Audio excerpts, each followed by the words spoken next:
an action item and an executive session. But usually once a month we do a work session, which there is no call to the public, there's no invocation, no pledge.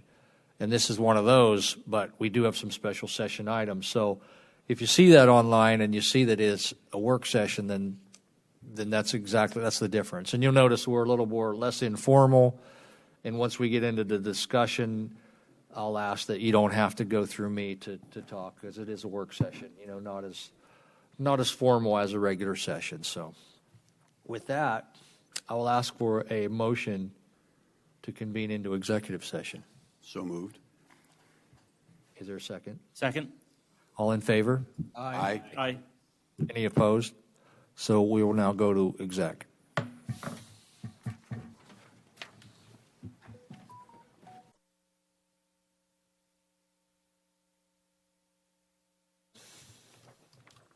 Discussion, approval, disapproval of an intergovernmental agreement between Pinal County, Central Arizona College, and Arizona Commerce Authority for creating a training facility. Chris Keller, are you going to lead this?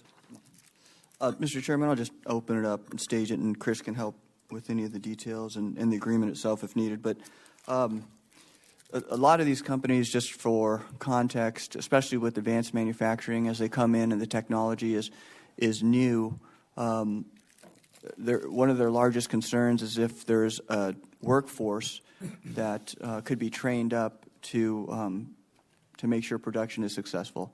Of course, back when we originally had an agreement with Lucid, that was one of the cases, and so the Arizona Commerce Authority, the city, and us got together to create Drive 48, which has been very successful over the years. And this is a similar situation where there's a development agreement with the town of Queen Creek and Pinal County related to LG Energy Solutions. And this is an agreement for us to work jointly with the Arizona Commerce Authority on a similar training facility in the Apache Junction Superstition Mountain campus with very similar terms as we did in the previous Drive 48. Some of the funding for this facility would be through the ARPA funds, which is an appropriate cause for going to training our workforce and getting our citizens employed. Mr. Chairman, I can add a little bit more color to this if you would like. Last night, CAC approved this before their board, and once we approve it, we will be sending it over to the Arizona Commerce Authority for them to approve it also. They will be taking the lead in hiring a contractor, a designer, and so forth, in monitoring and construction of this matter. As Leo said, this is at the Superstition campus. The Drive 48 facility is over at the Signal Butte campus, and it is structured on more automotive. This one will be more high tech towards battery production and the like. It contains a 5-year priority use, but after that time period, the building and certain of the equipment will be the property of CAC. So they will be responsible for operating and maintaining this facility going forward, and in the long term too. And it fits within their mission of creating new hands-on type of training for manufacturers moving into the area, and they are excited to go ahead and be a partner with this. We have had several discussions trying to map out the design, I should say, the size and the equipment, so that it can be versatile and used by other employers and the like. So I'm happy to answer any questions that you might have on this, but as Leo said, it's directly a result out of our development agreement that we entered into last April with the town of Queen Creek, with LG, and the county for this. This is something that was contemplated in that agreement, that the county would take the lead in this, and also in part of the training. In addition, Queen Creek also has a component of this that they contribute for training purposes also. So I don't have any questions, just some comments from my experience with working with groups like GPEC and et cetera. Whenever you're competing for projects, the other states can always offer more than us when you're talking Texas, Georgia, Utah. So this gets us up to some of where they are. And plus, we're not really spending county money. It would be ARPA money, so that's a win-win as far as I can see it. That's correct, Chairman. And in this competition, to your point, there are other states that were offering training facilities and actually on site versus ours where it's in a public facility. That'll serve the greater public good as the life of that facility goes on. And it's a critical piece. They would not be able to get off of the ground and be up and running without it. Okay. Anyone have any other comments or questions? Okay. Is that everything you think we need to hear? Are we ready to call for a motion? Okay, I will call for a motion.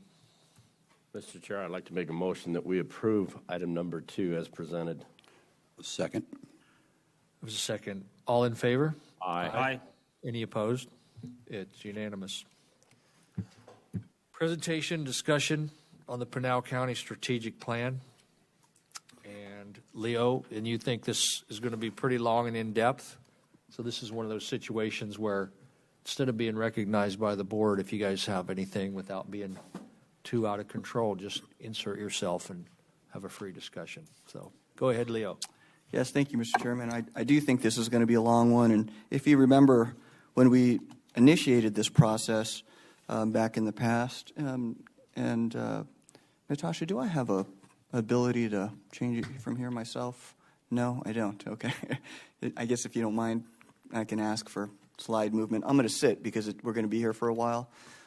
If you remember, when we did this back now, it was May, June of 21.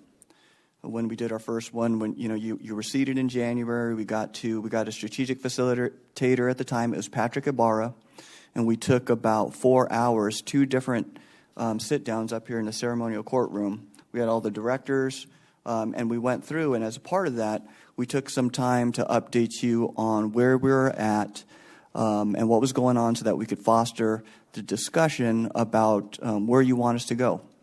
From here. And so today's is going to be similar in the sense of we're going to be taking some time to see where we've come from the last year and a half. Typically, we'd like to do these every year. Over the summer, as you know, we've had quite large events, whether it was business projects or the elections going on, that we paused to do this until the new year, which I think is probably a good time in January as we reflect on the year past and look toward the future. So, we're going to take a lot of the material that we had, that we developed back then. We're not going to recreate the wheel, but we surely want to discuss if there are any changes and guidance moving forward, specifically on some of the major initiatives that are going on. We came up with 5 strategic priorities, and those priorities, just as we start to talk about them, are not mutually exclusive. They're all interdependent on one another, and they affect one another and support one another. So just wanted to make sure to keep that in mind, and I'll comment on that as we go through. So this first slide here is really the culture of our organization, and we wanted to set that up prior to going into the priorities. Our mission here is to protect and enhance the citizens' quality of life by driving vitality and providing efficient, effective, needed services through talented and motivated employees. And you'll see that through our priorities as well. Our vision is that we lead through innovation, flexibility, and collaboration, which result in vibrant, safe, and well-developed communities. One other thing I'd like to mention here is the priorities, and for the public to understand, these are the board priorities that we're getting into. The county is larger in the sense of the other constitutional offices, but we're not strategic planning for the sheriff's office or the county attorney's office or the treasurer's office. They all have their own, and they have their own functions. So this is really around the realm of the board's responsibilities, as well as, of course, we support all of those offices. So back when we were working on our culture, our employees co-created what our values would be as we go forward, and it nicely fit into the acronym ACT. But comes with accountability, taking responsibility for our actions, commitment, all in going above and beyond expectations, and teamwork, coordinated group working together toward a common goal beyond our own personal ambitions. And hopefully you'll see some of those values come through as we talk about our priorities and what we've been able to accomplish. And so as we do, I want to take the moment to thank you for your leadership, because really that's what's guided all of us over the past year and a half, and thank you to all the staff. We've made a lot of good progress, and the quality staff and leadership that we have here in the county is why that's happened and why it will continue in the future. Next slide, please. So this is our first strategic priority, and they're not in any order for any particular reason, but it's just how we're laying it out. So financial strength and stewardship. We believe we maintain a long-term positive financial position by balancing revenues and expenditures for operations, aka a structural balanced budget, debt management, and capital investments. We steward the taxpayers' funds efficiently and effectively to minimize the burden on taxpayers and create a competitive community and business environment. We'll get into more of those details here. Next slide, please. I wanted to talk first about a credit rating because that represents what the investment community and how the financial analysts would look at where we're at strength-wise financially as a county. And I want to go back a little bit to the history, and maybe part of the reason I do that is because that's when I first got here back in 2009. Our rating was an A-, and today, back in June of 21, is AA for Fitch and AA- for S&P, the two raters that we typically get when we issue bonds. And today, those ratings still exist. Part of the reason I wanted to show that was to show how they can change over the years, but how they can also take a lot of time to change over years. People don't typically just change ratings, flippantly or back and forth. They tend to be stable and change when needed. So a couple of questions that have come up in the past when we've talked about debt issuances are what affects these ratings? How can we approve them, or how might they be effective negatively? And so I wanted to take two of the comments out of our recent rating reports to help you understand that. So S&P is a lower rating at an A-, and they say, in our view, the county's general credit worthiness is somewhat constrained by its local economic metrics. More specifically, our calculation of market value per capita.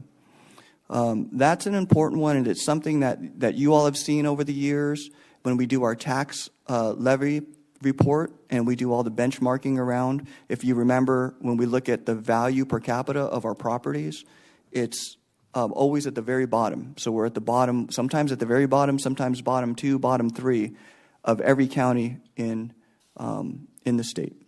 Which is also why, and we'll talk about here in a little bit, our property tax rate is on the higher side because our values are so low that we have to have a little bit of a higher rate in order to levy an equivalent amount. And we'll get into that here on the next slide, but wanted to make that point. And then also the projected capita EBIs, which is really, for lack of a better word, discretionary income related to the national levels. And you've seen that also in our presentations where you've seen we've been on the bottom half of the per capita income in the state as a county, at the very bottom, matter of fact. And so what's that saying is we have a lot of people here, and they have a lot of properties, but the values and the incomes related are on the lower side. Some of the reason for that, as you know, is, and that we work on through here and that we've just talked about, is because we have a lot of residential and not a lot of industrial base. So like if you look at a Chandler, totally different situation because they've got a mix and a balance of those two, and Maricopa County as a whole. So that's a lot of the reason, as I was saying, these are interdependent and affect each other, really do cross over, and is why a lot of these priorities came to be and a lot of movements that we've done over time have come to be. So as they mentioned, that they could raise the ratings if the county's tax base continues to grow and further strengthening incomes and population indicators. And then Fitch, on the positive side, the other question that gets asked sometimes is, well, if we issue this particular debt, it increases our outstanding debt in total. Is this going to hurt our credit rating? So what they've said is the county's long-term liability burden is a low 4.4% of personal income. So they expect our long-term liability to remain consistent with a AAA assessment. So as they're going through all these different categories, they're rating each individually first, and then they have an average. So that actually has a AAA assessment. AAA is the highest, and you'll see in the next slide, but AAA is where we want to go. So as far as our debt to our income and population, we're at a very good place, and they see it growing appropriately and consistently with each other as they all grow. So next slide, please. So just so you and the public can see, this is the chart that we rate on, and so us being in AA and AA- is considered a very high credit quality with very low credit risk. So we're almost up to the very highest tier that we could be at. As I mentioned before, Chandler, that city is rated as AAA. Scottsdale is rated as AAA. We're obviously not speculative grade. We're not a risky investment. We're not a junk investment. Where we started out at A- in 2009, as I said, we were still high quality credit, but at the lower end of that, really borderlining moderate risk. So now we're at a very stable, very low risk situation, a very good, solid credit rating. But we would always look to improve. So as we go into the future from that aspect, one of our goals for the long term is to increase these, at least take a step up, and try to get to a AA for S&P and a AA plus for Fitch. Let me take a moment to stop there. Are there any questions related to our rating and where we're at, what we've been doing there? Mr. Chairman, I don't really have a question, but I remember back in the day, like in 13 and 14, we were trying to get some credit, do an analysis on it and where we stood. I didn't think we would be very credit worthy. They gave us a pretty good credit rating at the time, and I asked Mr. Liu at that time, why would they do that? And the answer is because governance will raise the tax rate to pay the bill. They don't see the down risk. It's not like a business because they just see that the governments will cover their debt with a higher tax if they have to. And so to that point, though, we've done a really good job of maintaining a real steady tax rate, even declining at some point. And we're able to decline it because we have seen some increase in valuations. So, but I always thought it was interesting that they don't look at it like a bank, like a business, because they go, well, all you have to do is raise your tax rate and you'll be fine. And that's really how these bonding companies, I think, do their analysis of government. So, and you can correct me if I'm wrong, Leo, but I kind of remember those conversations. Thank you. I'll add a little more color to it. To your point, I remember those days well. The issues that we were going through at the time was we were burning through our cash reserve. We got down to 12%, and we had a negative. We had a deficit. We had an income statement that was going backwards, and so it was on the heels of the Great Recession. Housing values and commercial values were still trying to catch up on the rolls, and so to your point, what a couple of things we were able to do. One was in the past, in 10 and 11, which you'll see in a future slide, the county was taxing its maximum property tax rate by law that it could tax. And it was continuing to do that. That had been the history of the county. The law says that you can tax 2% over your prior year's max value because it gives you some inflationary amount, plus new construction. And the county historically did that all the time. When we got into this, we realized that we had a very uncompetitive tax rate, and that was actually holding us back from business development, which would then help us to reduce taxes in the future. And so there was a concerted effort to decrease that rate and to try to get that rate more toward the middle. And so to your point, we stopped taxing the max. I think now we're at about 60% of the max. So the point that you're making about the way investors look at it is they say, well, if the political body had to, they understand the political realities, but if they had to, they have capacity to pay their debt bills if they needed to. And so the risk of default is a lot lower. But at that time, what we all went through, you remember probably in much detail, we scrutinized and we analyzed every contract, every one of our departments and how we were operating, and made decisions to contract out things that were cheaper and more efficient and effective, or cut contracts and do stuff in-house. The ICE contract was a big element of that at the time. So they knew and saw that we had a management plan in order to balance our budget and to get on. And we did so without raising taxes. As taxes were decreasing, we were able to do that. And so they went with that plan, and they do surveillance. So they look at us every couple of years, even if we're not doing a bond issuance. And they saw that we were able to execute that. So they have confidence in the county's ability through management and through legal abilities related to taxes, that we're not a high risk at all for a default. Yeah. Any other comments or questions on that?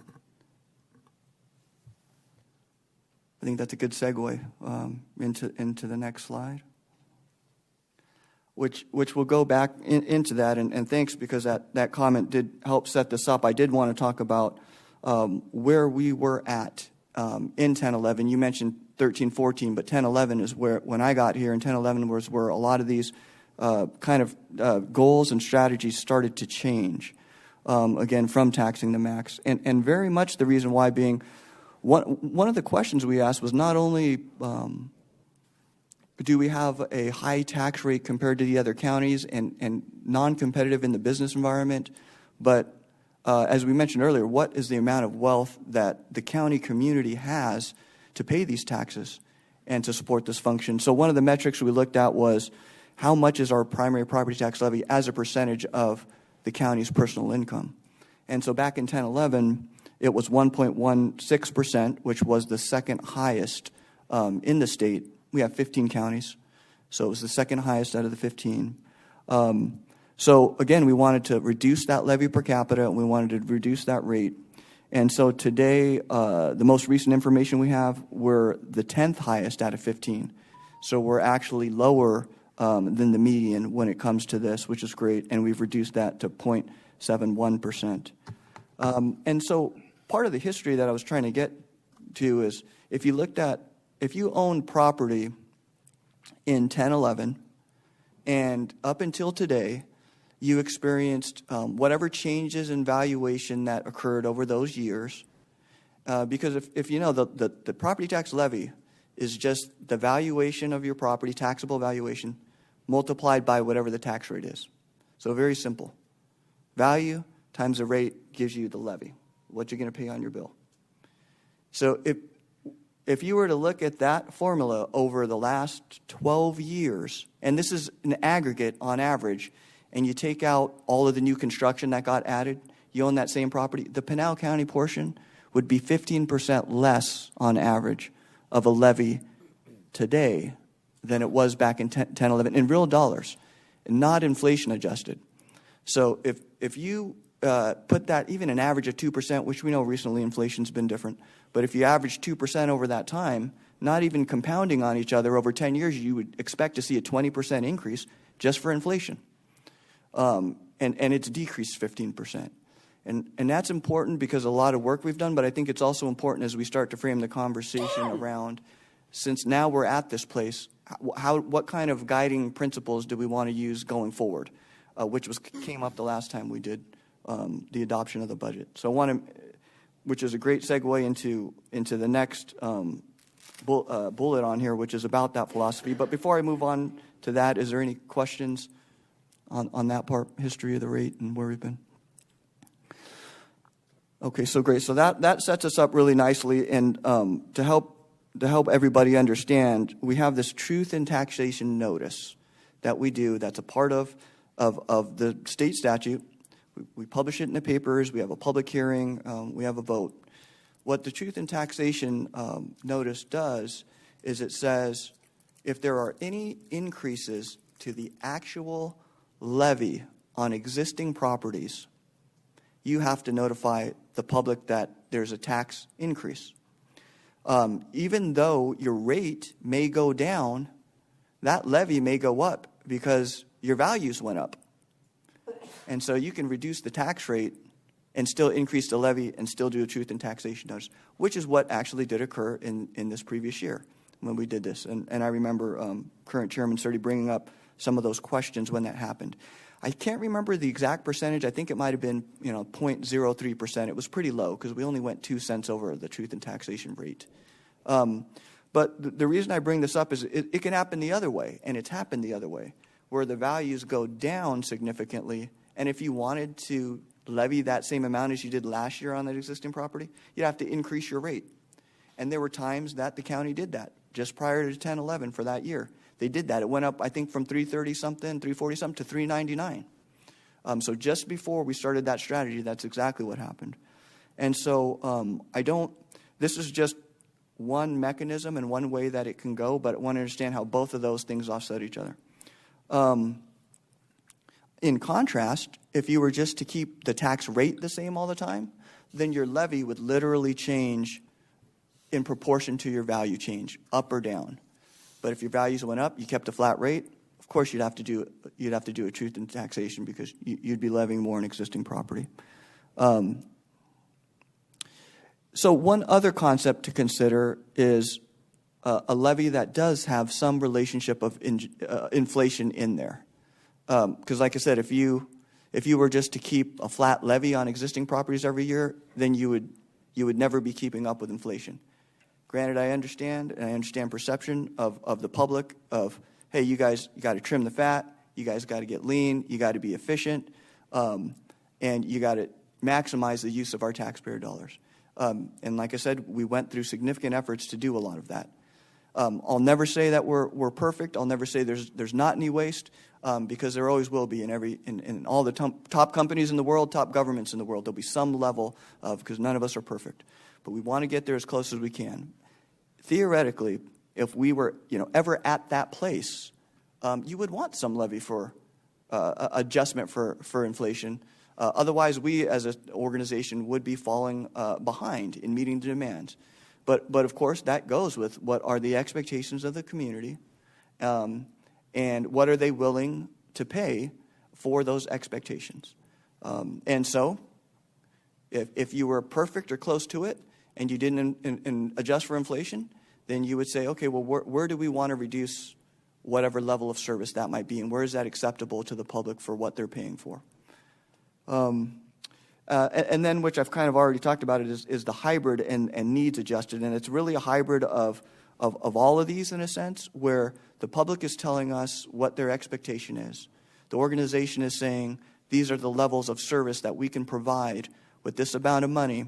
So where is that balance in that sweet spot of what the community's expectations are today, what resources are available, and what the organization is able to produce? And I think as you've been through, we go through that exercise. We see what the departments are asking for, what they're requesting, why they need it, how that would affect the tax rate, how it would affect their reserve. So we go through that during the budget process. And so I just wanted to bring it out there, and hopefully you can understand the framework and the differences and the nuances, and get some guidance as to how you want us to move forward. Do you want us to be in a kind of tax reduction, levy reduction mode like we were in the past? Do you want us to try to kind of more keep up with inflation? What's your gauge on what the community expectations are and where we're at, as we are a growing county and we're growing fast? And so what type of approach, principles underlying do you want us to, direction do you want us to go? Mr. Chair? Yeah, I think he's asking questions there, so let's all weigh in. So this last year, our TNT, it seems like it was 13 cents. Is that right, Ms. Woods? And we dropped our rate 11 cents. And that brought us down to where we maintained our general fund balance. And we're pretty much, it was only like $100 and something thousand that we were over the previous year. And that was a pretty substantial cut. That seems to be pretty good. As we were going through and we're looking at different departments and we're looking at what they need, not what they want, but what they need and how they can operate efficiently. Sorry, guys, if you're out there. We need to know what it costs to operate the services that we provide. And I think in some ways in the past that wasn't necessarily met, but I think we're getting closer to that at this point. And so I would be willing to say that, okay, we know what it costs, we know what it's going to cost us next year, and to stay on the same direction that we're in would be my personal preference.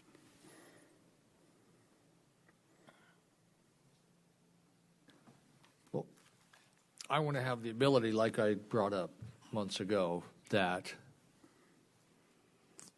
we do have more control. When things are going great, we need to be able to lower the rates as much as possible, rather than just keep piling it on. If we don't, we shouldn't operate to make tons of money, tax money, that to be able to return it and keep the citizens with that money. And as it was set up before, I mean, we didn't really have that ability because it's such a lag time. So anything we can do to make it more so that we can adapt quicker would be useful for us. Okay. So I'm hearing, yeah, it's sort of a hybrid in the sense of what are the needs in order to provide these services, but keeping in mind we want to lower the rate. We want to continue to lower the rate. If possible, yeah. And, Mr. Chair, and we need to be mindful of what the constituency wants in the way of services. And I know there's a lot of talk about people, as new people move in, we want all these services. Nobody wants to pay for them. I get that. I'm one of those people. I want all the services, but I don't want to. I mean, my tax rate preference would be 0, right? So, but that doesn't work. So we have to maintain some level of taxation in order to provide services. And as the county grows larger, there's going to be an expectation of more services needing to be provided. So we have to temper that with the cost and what it costs our constituency. Yeah, and that is the goal as we have moved on and as some things have come up. And as you've heard before, and since you've been in, all have been in government in one way, shape, or form for a while now, the businesses will tend to be net contributors to the government, and residents as a whole will tend to be net consumers of the government. And you even see it in the way you look at assessment ratios. You get 10% caps, versus 18 or what.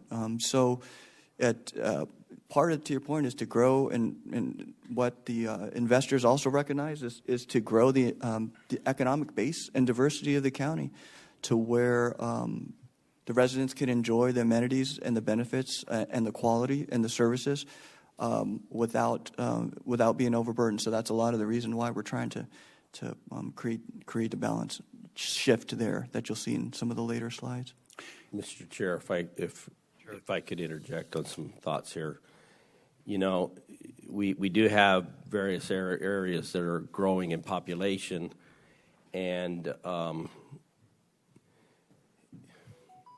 because they've grown so rapidly over the years, and I'm talking about areas like Santan Valley or even Gold Canyon or other areas like that, where people are moving in these areas and expecting or thinking they've got certain services. Fire protection's one of them. Let's just talk about some of these things as we're discussing this.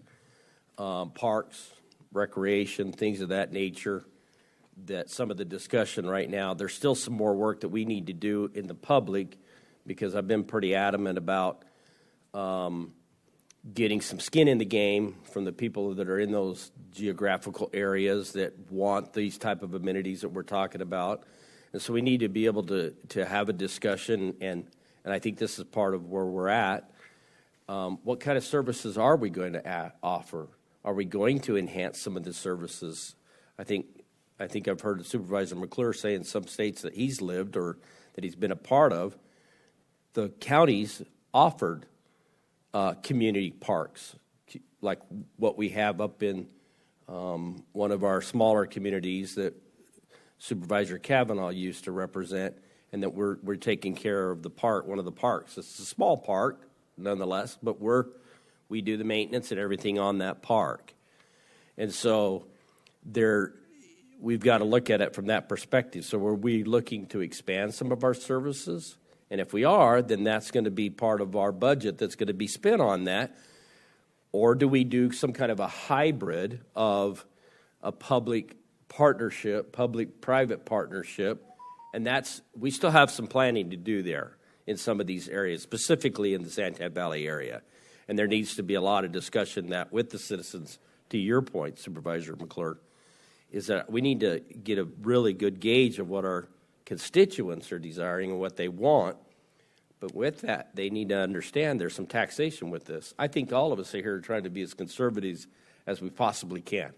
I don't think there's any of us on this board that wants to be a government that is taxation, and doing that. And it's been evident what we've accomplished and what we've been doing for not only the last 2 years that you three have been on the board, but years back from whenever Supervisor Miller first took board, and then whenever I came on in 2017, we've continued that process of lowering the tax rate to meet those because we've seen the values and everything else and trying to where we're not spending money. So, I guess what I'm saying is that there's still some more look-sees that we've got to look at. We've got to make sure that we're meeting with our constituents. We're going to be starting that here real quick, meeting with them as we start to approach the new budget, and so on and so forth. We've had some studies that we've done. Economic development is a big one right now that we need to be looking at, and we just talked about. We passed one of our the item before this to help enhance the economic development. We've got to look at some ways that we can help certain areas to increase their retail sales and things of that nature. And that's an investment that's going to be required of us if we're going to help these areas get started. But case in point. So anyway, that's kind of my interjecting on this.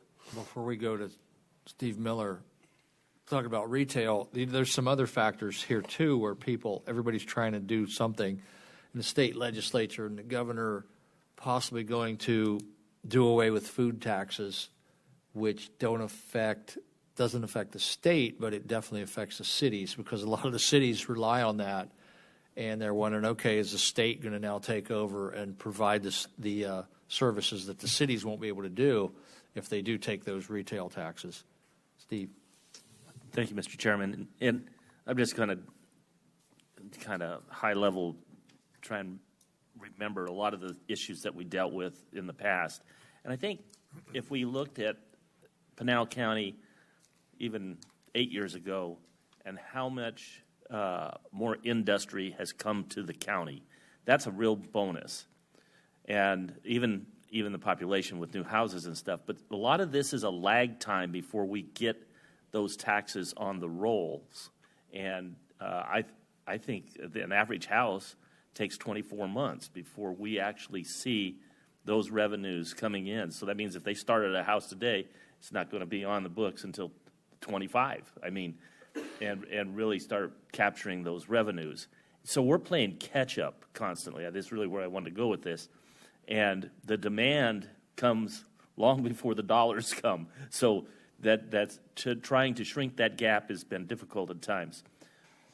And this is a question that we don't have to answer right now, but I also would like to see the valuation and revenues that would come off of industry versus houses. And I think they can divide that out pretty easily. But those, I mean, I'm sure that the Nikola plant is not online yet. I mean, and what it'll be when it's completed and what designates it as complete. And that's the same with Lucid or Kohler or any of them that have come to town. We kind of need to understand that gap to help us plan going forward. It's just something I thought about, and I wanted to share that with you. Mr. Chair, may I? Mr. Yes, Chair. go ahead. So to that point, residential taxes versus commercial taxes. What is the sweet spot there for a good balance? I mean, is it like 35% commercial retail compared to, say, 65% residential, or is there some ratio there?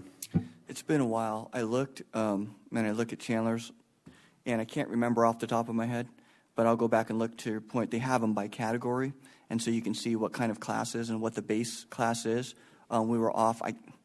Part of me is, like a 60-40 is my memory, but I'll go back and look. But something in that range. It's range. been a while, Mm-hmm. yeah, from a value perspective. Thank you. Chairman. And so maybe I didn't point it out because I glossed over it, but we did start at $3.99, and we. Leo, I'm sorry, you can't see me. I'm going to ask a question Oh, here. I'm sorry. So in this proposed plan, do our rates allow for funds to improve roads and other infrastructure without relying on other government agencies or taxes to meet those improvements? We've seen the proposal fail and the promised funding get cut, but our needs to fill potholes and widen roads and improve water crossings are still there. So how does either keeping the rate or lowering it impact our ability to get those things done? Yeah, so This is general fund money.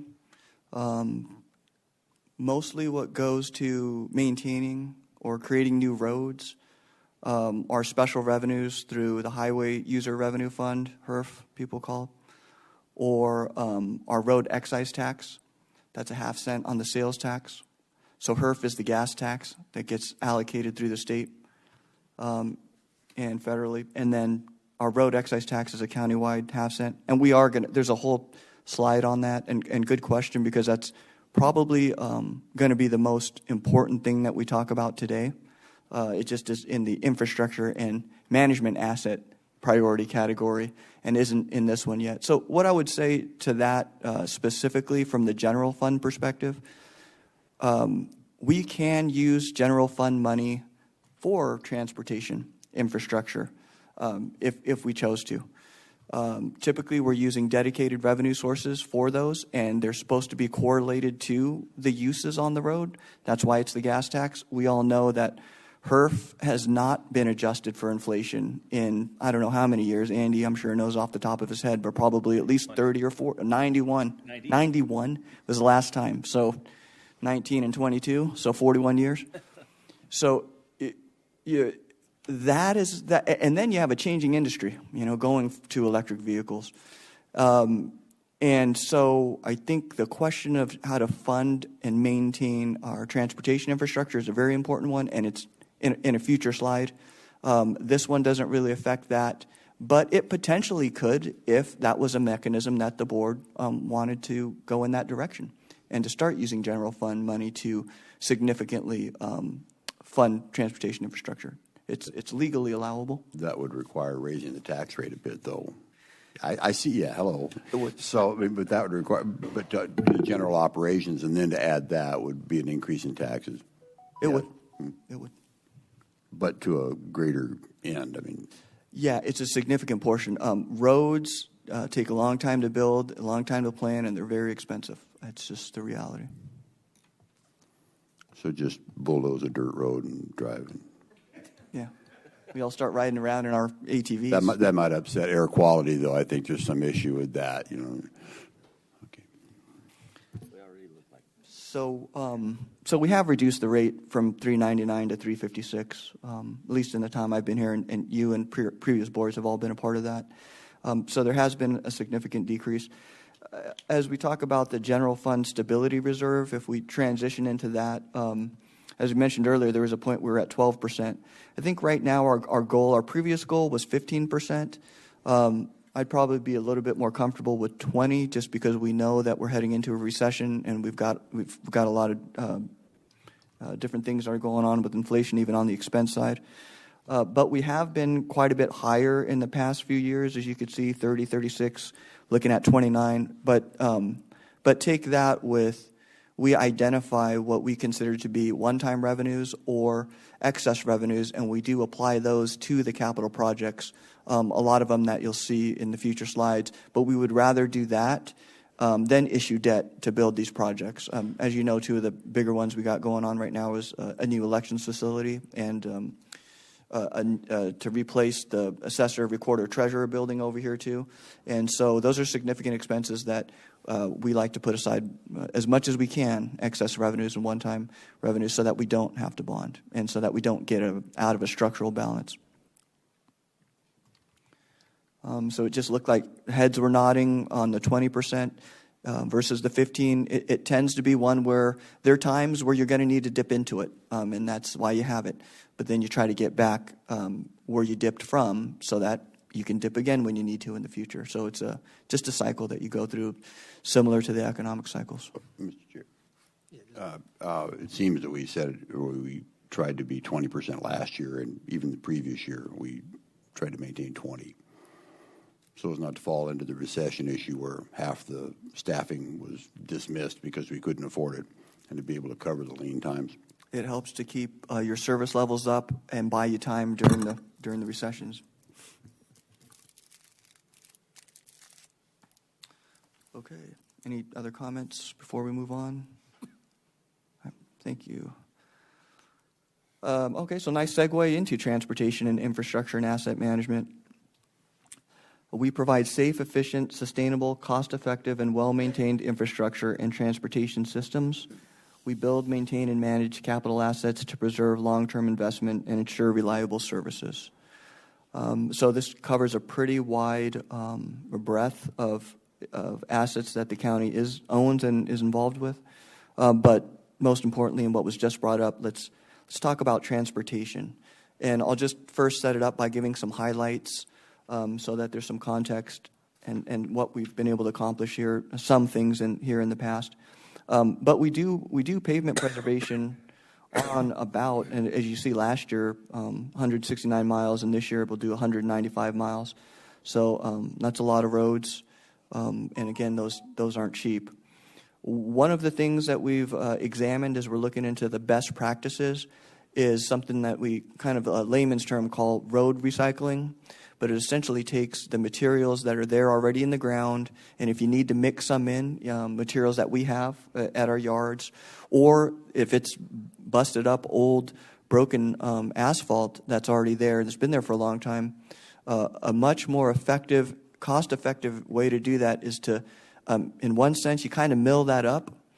You mill that up, but you keep it there, and you put in whatever, whether it's oil or a lignin-based solution, and you can literally take what's existing, recycle it, and make it an 8-inch or a 10-inch base, and then put a real thin layer over the top, and you're not looking at cracks, and you're not looking at potholes for years and years and years. Some of those roads, you look back 20 years, there's nothing on them. So they're going to save us a lot of money going forward related to maintenance and new construction on roads. So that's just something I wanted to let you know. But as we're getting into it, we've been researching it. We're pretty close to making steps. There's different kinds of ways you can go about it. We'll do a whole in-depth work session on it and show you exactly what's going on. But I think that's worth mentioning. It will literally save millions and millions of dollars in the future. And it also is more sustainable for the environment as well. And then another thing that we're doing is the railroad crossing study countywide. Some of you know when this is a headache. It's a big headache getting UP to give up any of these. And so we're trying to, when these happen, they usually like to trade them off. So if we're going to need one, we want to give up one that's not being used. And so we're doing a countywide study to see where we can do that. So when we need them, we'll be able to switch those out relatively timely. And then I'll just go over some of the state allocations and federal grants that we have gotten. Unfortunately, we didn't get that federal allocation on the I-10, but the state was willing for their side of that match, which was a big deal. We'll see how that develops in the future. We do have $20 million already that had been allocated to the north-south tier studies, thanks to our representatives there.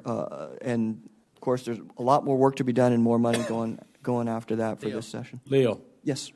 So, just so the public knows, you're talking about the federal money, correct, on the I-10?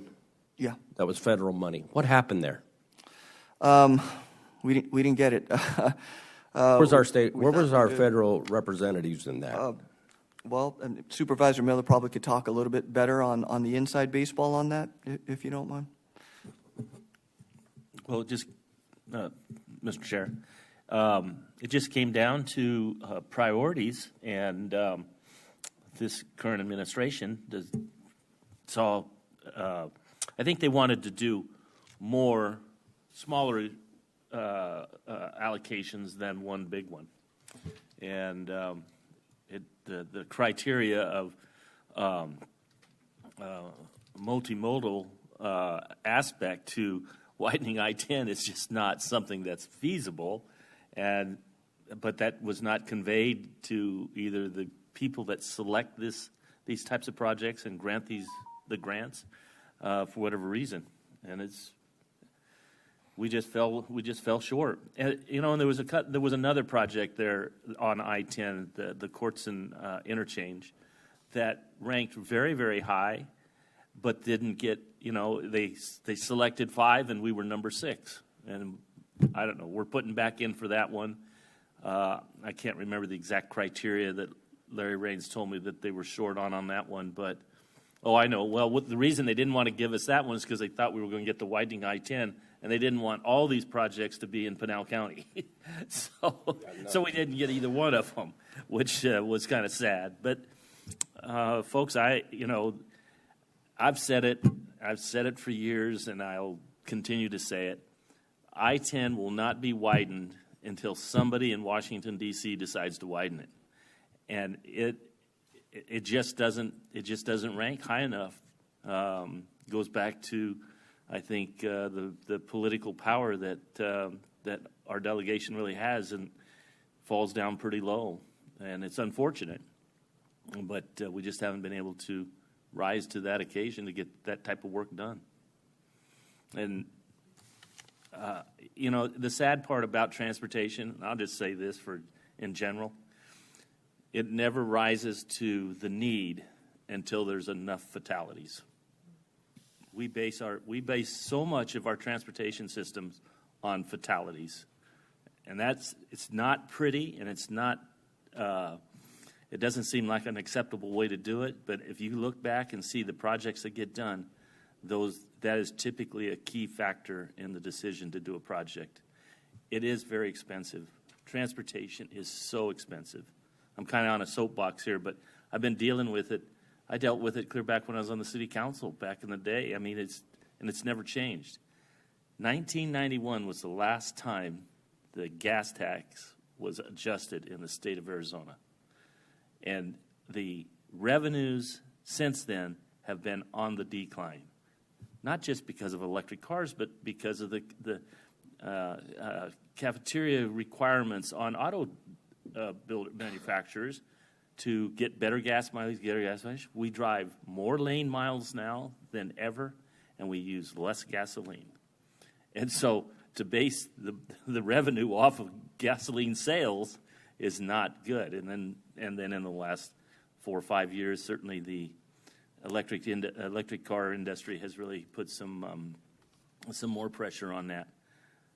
So it's going to take some strong political capital to change that mode. And these are the things that I would hope that CSA and possibly more statewide organizations, League of Cities, that we send resolutions or we send letters to our Arizona delegation and ask for more help in these types of needs.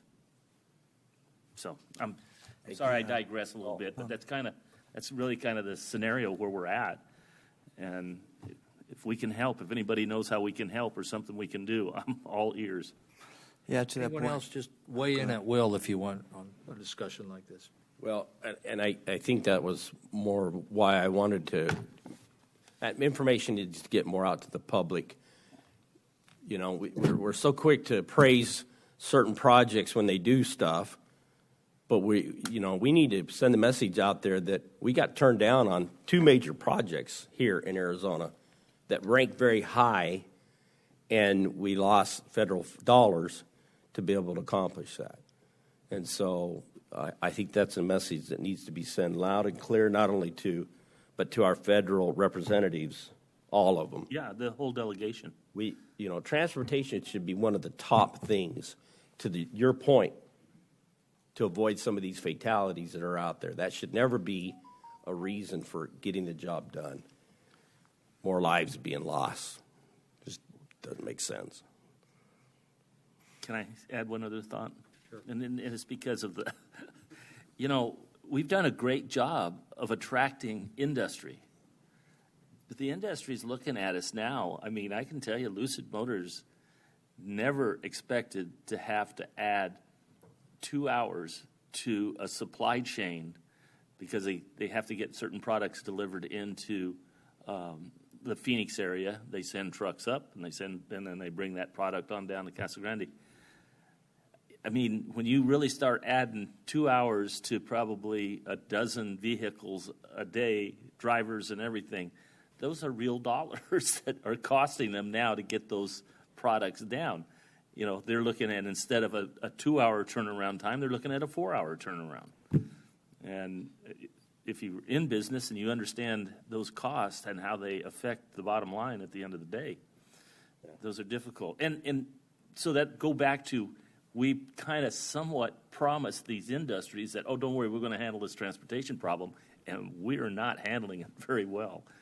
And that makes James Smith's job harder, I can tell you, because that circle is pretty small, and they will talk. Yep.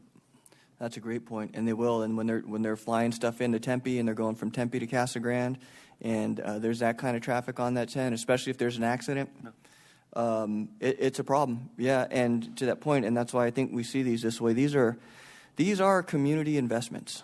They literally are, and they're investments not only in the quality of life, for time on the road for all of us, and our vehicles, but they're investments because others will come and invest because of them, and they'll literally pay themselves back in the future. And so I think transportation, when it comes to transportation and when it comes to taxes, it's a slightly different conversation.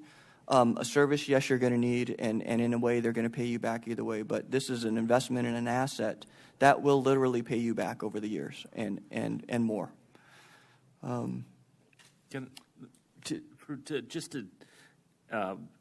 help Supervisor Kavanaugh a little bit, I do want to let you know that there is a bill that has been dropped at the House through the Rural Transportation Advocacy Group that outlines rural counties and going after some projects.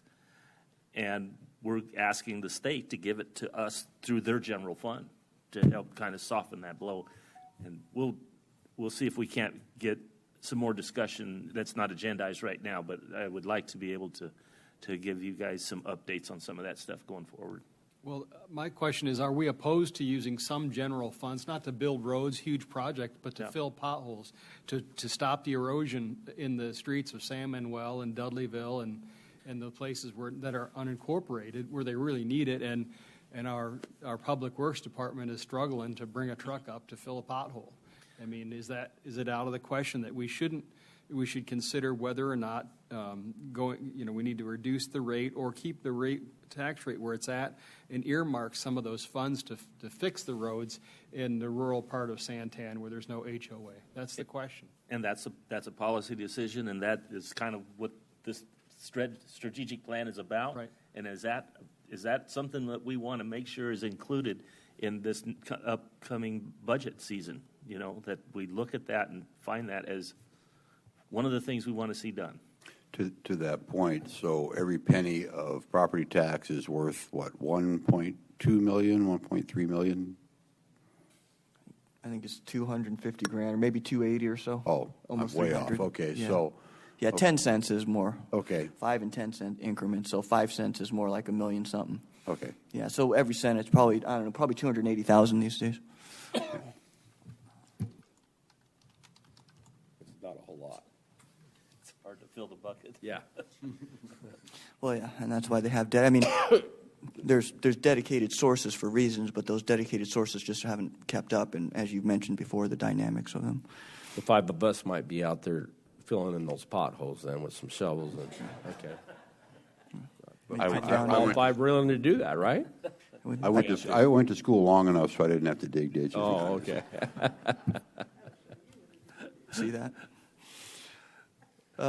So, and back to the earlier, we can have some items on the federal legislative updates and supports from Steve Block and CSA. We probably ought to have them here on the same meeting, on the same agenda item, because there is some overlap over there, and get into those. And also to point, the RTAC has been brought up before, just different priorities of the RTAC and potentially being able to help, I think, to help fix and finish that loop that Supervisor Chairman Surdy has been focused on for quite a while now. So I think it'd be helpful. We'll try to get those at the same time, coordinate, be kind of a legislative day. That'd be a good deal. Cool. So there are other, and our state legislators have been dedicating important money to important projects. The 24, I did want to mention on the State Route 24 that we got allocated the $15 million toward it so far, which is great for right-of-way. But we also were able to successfully work with state land for them to package it in an auction. So if somebody is to buy this auction, they're going to dedicate those right-of-ways to us, and those right-of-ways are $20 million plus. And so that's another reason why state land, and we all work so hard for projects to come in, because there's transportation benefits that get built into those processes.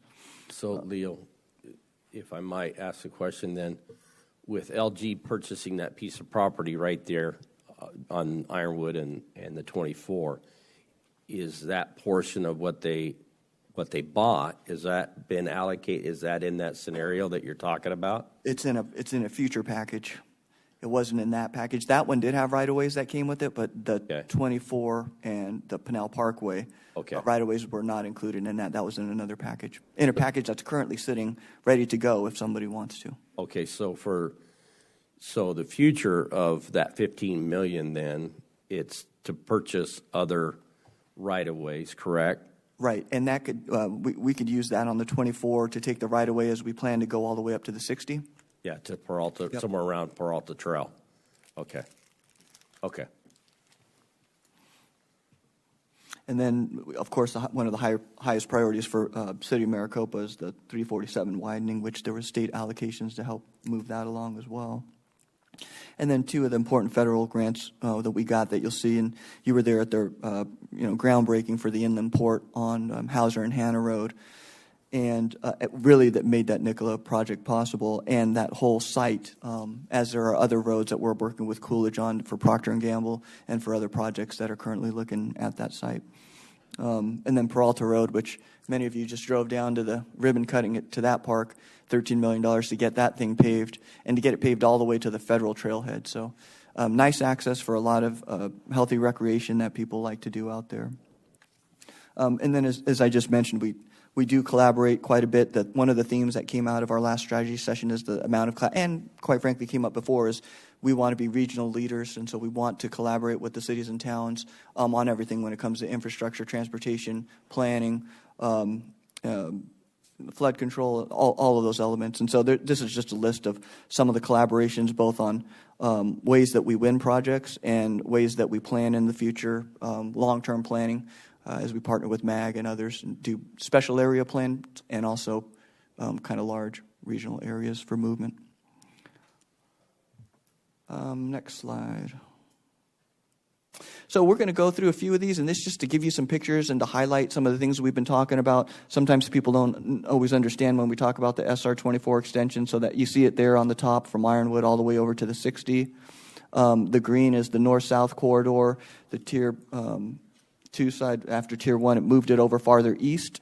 And so we're trying to do the Central Arizona Parkway, I guess we call it that. I refer to it as the Pinal Parkway, but whatever we end up calling it, it's that blue that turns into the purple that heads south, so that you've got avenues for folks that are currently living there to get to the 24, and then also in the future, as all that gets built out, then they'll go over more toward the north-south, further east. So that's what that looks like. So real quick, just so these are just, these aren't set in concrete. Yeah. Right. And Right. yeah, they're concept drawings more than anything right now. Right, completely. And so that's one thing. We put this out, and you'd have thought all hell broke loose. Everybody was calling, "What are you doing?" But this is just to give everybody an idea that we see with the potential growth that's going on. We're thinking ahead of the game here, Right. on all of this. Especially we're having to pivot. We've had to do an audible whenever the 4617 was turned down, or 469 is what was turned down. And so these are all parts of the audible that we've had to pull, and then moving the north-south all the way to the east. That Cap Parkway is a result of that, pulling an audible so that we can meet the demands, and recognizing that we don't want the same issues that we've got with Ironwood, for instance, and some of those other roads in some of these areas. We look at out there at Gold Canyon and the problems that many of us that drive on Gold Canyon, the people that live out there with whenever the Renaissance Fair or any of those things goes on. So that's even more of a reason to get the 24 to get around the Renaissance Fair and help take some and ease some of the traffic off of the 60 and get it and divert it towards the 24. So, and this kind of information, I wish we did a better job, and maybe that's You know, I need to do a better job getting that information out to our constituents, because I've been in here for 6 years, and we still have confusion on some of the roads and infrastructure that we've built, and that we built already, and what's in the future. And so, but anyway, I just wanted to make sure that that's just a conceptual. Thank you for that point. Very illustrative and erasable markers. It is just to illustrate a concept, and it takes a lot of right-of-way acquisition, design, environmentals. So it takes a long time before these things even really get narrowed to what they're really going to be. But we did want to show the concept. And to your point, and I'll make this point now, I know we're going to talk about it later, but people, communities that are making investments in their quality of life, to me, are going to be more apt to your point. We got to do a better job of educating at the county level and at the cities and getting the feedback from the communities to know which roads really make a difference to them, to the point that they would say, I'll pay for that. Yes, that vote went down, I think partly because look at that green line. Nobody's over there. Who's going to say, oh, I want to pay for that, when they're saying, I got problems right here close to home that I want to be paid for. I don't see this on the list. So if you're going to get a plan that the community wants, it has to be a community plan. It has to be a plan where those community members say, I'm willing to pay for this road, and I see this on the plan. So I'm good with that one, whether it's the bypass in Gold Canyon, whether it's the parkway closer over here to these, to the folks in Santan. And we'll have that discussion here, but a great point, and probably the most important one of today. Okay. Thank you. Next slide, please. And maybe we'll flip through these a little bit. This is just a visual and some background on the build grant that we did get the federal funding for. And quite frankly, just also to help you and the public understand, we have been going for this grant for many, many years. And it wasn't until Nicola did make the public announcement that they were going to come here that we got that grant. So they kind of go hand in hand. It's a funny way that it happens, but it's like the feds aren't going to give you the grant till you got the project, but the project's not going to come unless you're going to build the roads. So you kind of got to time it, and in this case, it worked out great, but they go together. And then your Meridian Road project to get folks up to the 24, a partnership with Queen Creek. And so we're just illustrating some of the things that really have a significant impact to people's lives that we're able to partner with our municipalities to accomplish. Truckle Road over there near Casa Grande, and this one does have ties to some of the projects that are going out there. As you can imagine, as you can see in these pictures, there's a lot of dirt and just a lot of land, not a lot of developed roads, but that's exactly why folks want to go out there, because there's land that's close enough to a workforce, but the infrastructure has to catch up to meet those needs. So we partner with Casa Grande there. Same thing with Thornton Road, and as you can see there, it's near the Lucid site, and to help get them down, and all these other companies over here, get them down to the 8. So we'll work. Mr. Liu, wouldn't that, you're saying you can't get the project without the other project, the road project without the building project. And we're trying to plan ahead, and we're looking at these things. Would it not be to our best interest and to look at the comprehensive plan to lay out and say, okay, this is an area where it will be industrial. There's not going to be homes here. These are the roads that need to go in for an industrial area, whether it's 4 lanes or 6 lanes or whatever that has to be to handle the traffic. Wouldn't it be in our best interest to look back at the comp plan and say, okay, here's these areas. Let's concentrate on these areas to bring industry in. And then here's these areas where the homes are going to be, yes, but how do we handle the industry? Because then you've got the roads going to some extent, and you can bring that project in, consequently getting the federal funds from that industrial project, but you've already started the ball rolling down line. To get it closer, yeah. Right, to your point, as you're matching up the land use plan with the transportation plan, to get some of that infrastructure started in place in order to be able to win those and get additional federal grants to finish them through. And Steve, or Mr. Miller, is shaking his head because that's exactly what they did at the Arizona Commerce Park. It's exactly how that got built out with Walmart and Tractor Supply and everything over there. I think it is a good method. The funding, kind of the, build it and they will come and put the money down first, is a good plan. It's if it's there. It's a little harder to convince, but I agree. I think it's the way to go. Just to piggyback on that a little bit, it's a strategy that you should be thinking about. I was always famous about, let's go put a sewer line out here. And they go, well, there's nobody out there. Don't worry, just put the sewer line out there, because when Mr. Developer or Mr. Industry shows up, you can say, the sewer line is right there. Well, when's it going to be? No, it's there now. If we do take that same approach with transportation, at least let's tie up and get the right-of-ways, and let's have a plan, and let's have design done, and let's have a lot of things. You might not want to go to the full step of building it, maybe if you have the dollars, but at least if you have all those other intermediate steps taken care of, and they come to town, we can say, we've got the right-of-way, we've got the design, and this is what we project this will be for the future. So do design so you're shovel ready So you're shovel ready. instead of waiting for the process. Yeah. Right, if I you think don't- that again, that's a policy and a strategy that I think that, the Board of Supervisors needs to talk about and see if that's something we put in our strategic plan. We can look at the prime ones, and to your point, you either have to be ready, or you have to be able to tell them, here's the plan to get ready, and here's a timeline to have it ready, or you're off. So, one or the other's got to be there. And so having some right-of-ways is a big deal, because sometimes you don't know for sure if you're even going to get those. I know it. We can examine that, and we can give some priority places and give some looks to you of this is what we'd like to do in these particular areas and movement we'd like to make to be able to at least be close to being ready and be able to prove that we could be ready if they choose so to be there.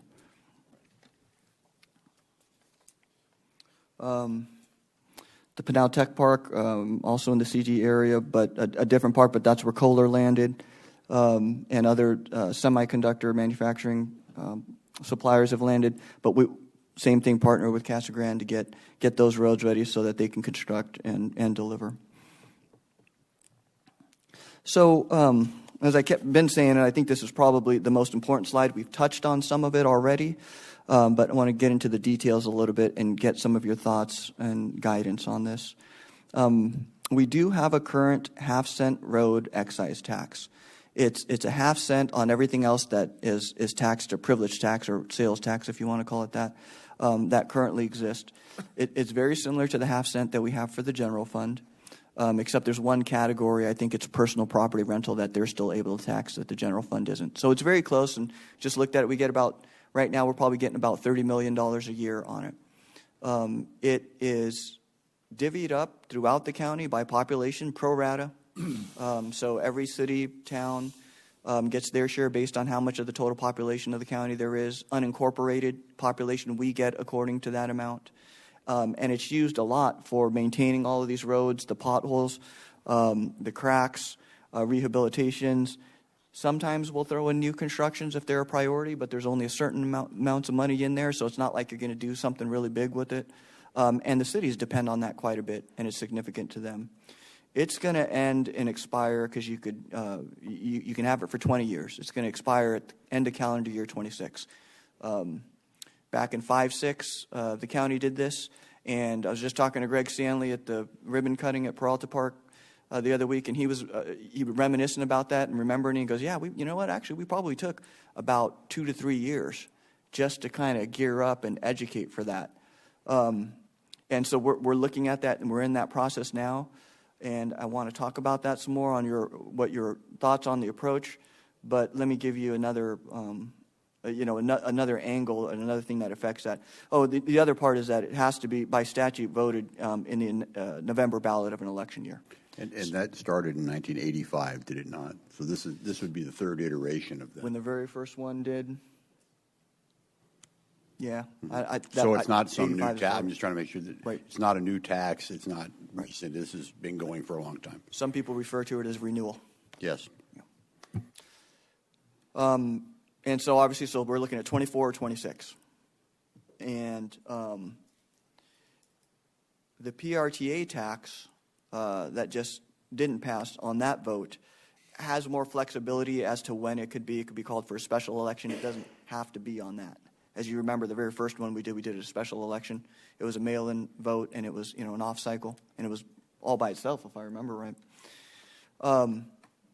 But that plan that was approved originally, and it was approved at 416 and 417 props, One was a plan, one was a tax. The plan was approved. The tax was voted yes, but then the court deemed it illegal. So the vote went out again, and that expired. So because that plan had no tax funding appropriated to it, that plan itself also expired. So the plan expired after 5 years if it got no tax funding. So that plan is gone. So if we're going to go in the future, we're going to need to have both a plan through the PRT, both a plan and a tax that would support that plan would have to be approved. So a part of the conversation that's been occurring is for the public on these, it could be confusing to them as to, okay, well, there's this tax that we just voted down. We voted for it once, and then it had the court baggage, and then we voted it down.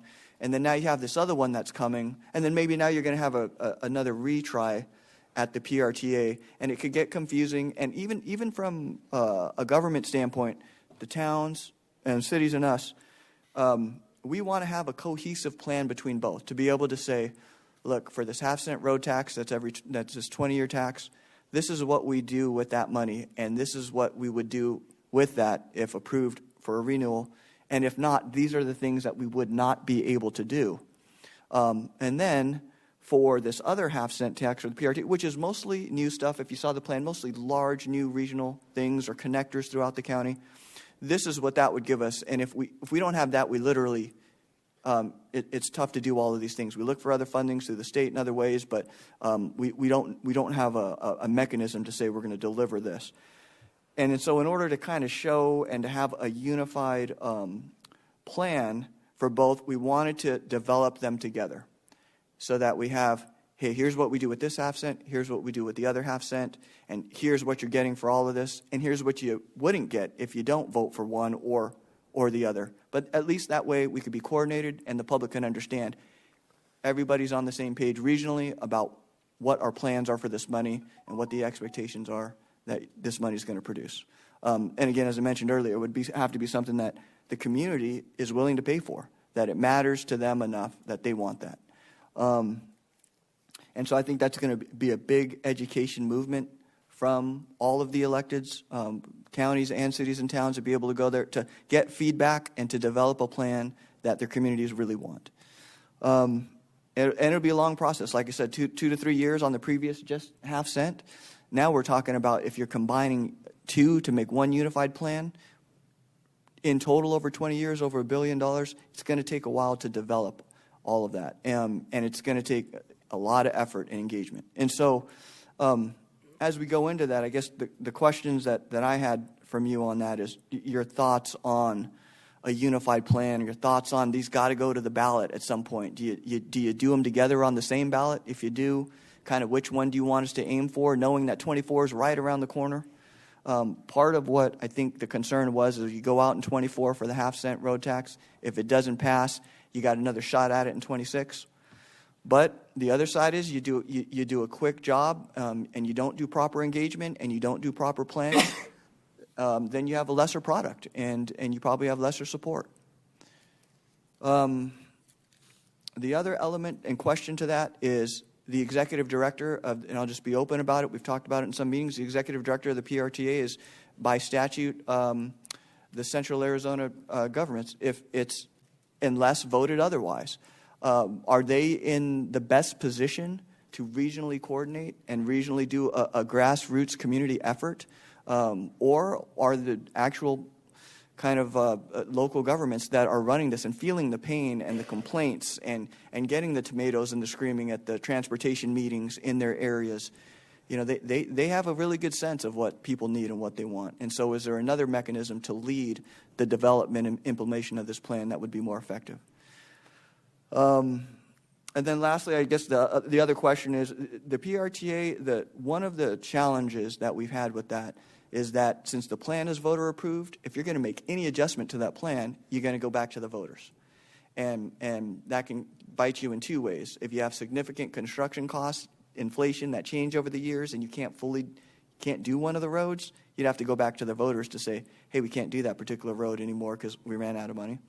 Or if you have significant priorities that enter into your communities, whether it's because of residential development or a business project, you can't really address it through this PRT because you can't change. They have phases of the timings of the roads and the certain roads. You can't change it unless you go back to the voters. So it's not very flexible.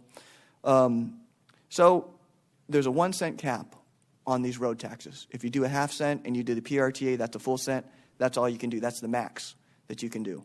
And so one of the questions is there an openness from the board to seek legislative changes that would keep that 1 cent cap, but would just say, hey, if you do a cent on the road tax and you don't do the PRTA, you can do that. You can do that also. We know we have a Transportation Advisory Committee, we call it the TAC, that comes up with the plan. There's flexibility when there's priorities. You can go back. It's a very rigorous process still, but you have abilities and flexibilities to partner and to change when needed. So I'm sorry I threw a lot at you, but those are kind of questions that we're looking for guidance on as we try to go forward. This is a monumental movement. It's really bigger than the county's ever done from a transportation perspective ever. And so we want to be successful, and we truly want it to be something that the communities want, if they want it. And if they don't, then that's good for us to know too, and we'll back off, and we won't go down this road. I'll be the first to go on record. I like the idea of the sales tax because it actually, the general fund comes from us collecting property tax, but I think in the sales tax portion, it's even the traffic, no matter where it's coming from, is going to be participating in building these roads and the infrastructure that we have. And I think that should be one of the items here. I do like the idea of the flexibility not being so. I think that was part of the problem with the previous plan was we didn't have the kind of flexibility and make a pivot, for instance, them putting out the north-south, clear out 6 miles away from us, like to your point, way out in the middle of nowhere, and not having the flexibility to use those funds, for instance, on a parkway. If we had to make a pivot, this allows us to do that to where the county can actually spend their portion at certain places. You've got your Highway 88 up there. If we wanted to participate in something like that, we can. So I think I would like to see us have some flexibility in all of this. I do think we need to go back out. I think we need to do it. We're not going to get there off of our general fund to be able to build it, and off of our current status with our impact fees, because that's another revenue that is actually generated to help pay for these roads and infrastructure. And so I think I'm thinking probably lumping them up together like you're talking about so that it doesn't create confusion. And I do like the collaboration, just like I think we've done a pretty good job collaborating with all the other municipalities to come up with a plan that would be beneficial for all of us.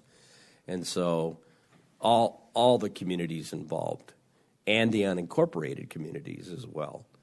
So that's kind of going off of what your question is. That's where I'm leaning. That's where I'd like to see us go.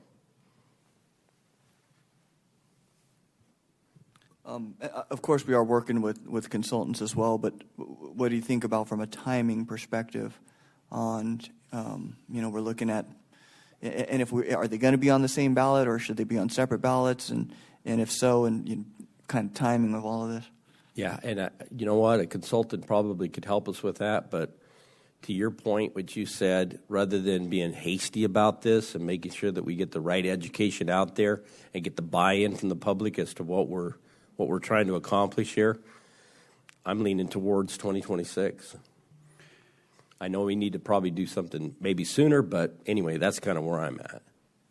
Well, I think that's going to give you time to get the education out. Like you say, in the last election of the PRTA, I was talking with one of the cities, and they said, "Oh yeah, we're for it." Well, there's opposition signs all around City Hall. It's like, well, why? Well, because they're looking at it and saying, "Well, there's no money for this road. What the heck? We don't care about that." They don't understand that it's different buckets of money. So I think it's really important that and they said, "Well, but the city council's all on board with this." I said, "Yeah, great. Well, who else knows?" Well, nobody. I said, "Okay, there's your problem. You need to get out and go talk to people and tell them, here's how this works." And it's our job to go out and do that. I mean, our job and the councils and all those people. And that's where we need to spend the time doing it. So, yeah, I'd say if you did it in 26, you ran them together, you'd probably be okay. But you have the lead time to do all the dog and pony shows in the meantime to educate the public. Yeah, and develop that plan, get that feedback from them to develop a plan that they actually want. It does. It takes time. It takes a long time. Mr. Chair? Yes.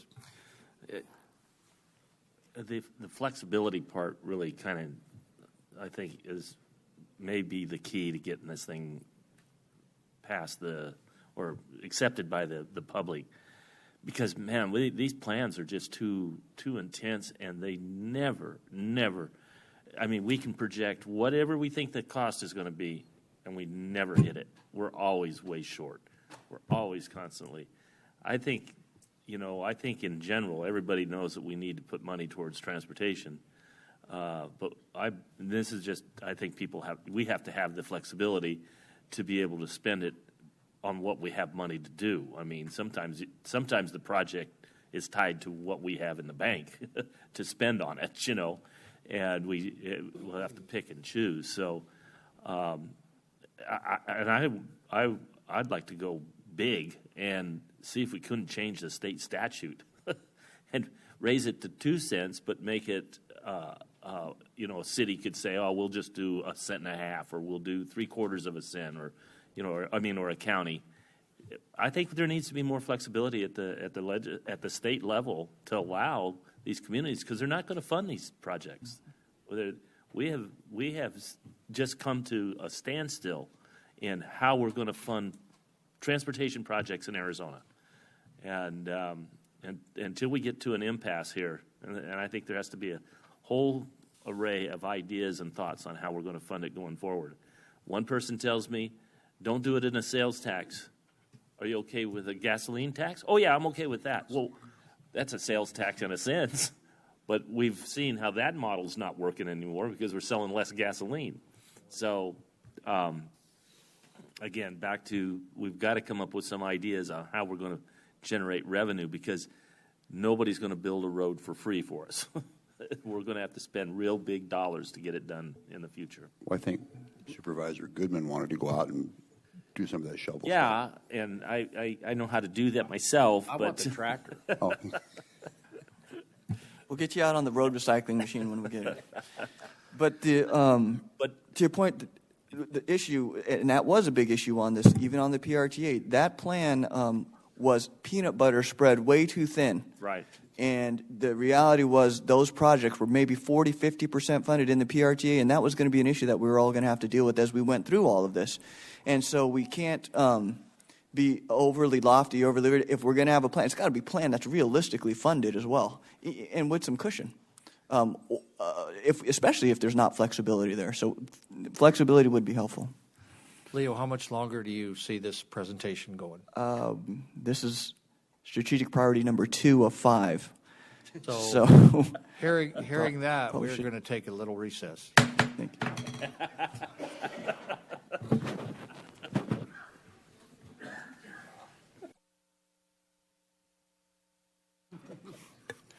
Thank you. Thank you, Chairman. And I was advised by counsel that I need to slow down a little bit.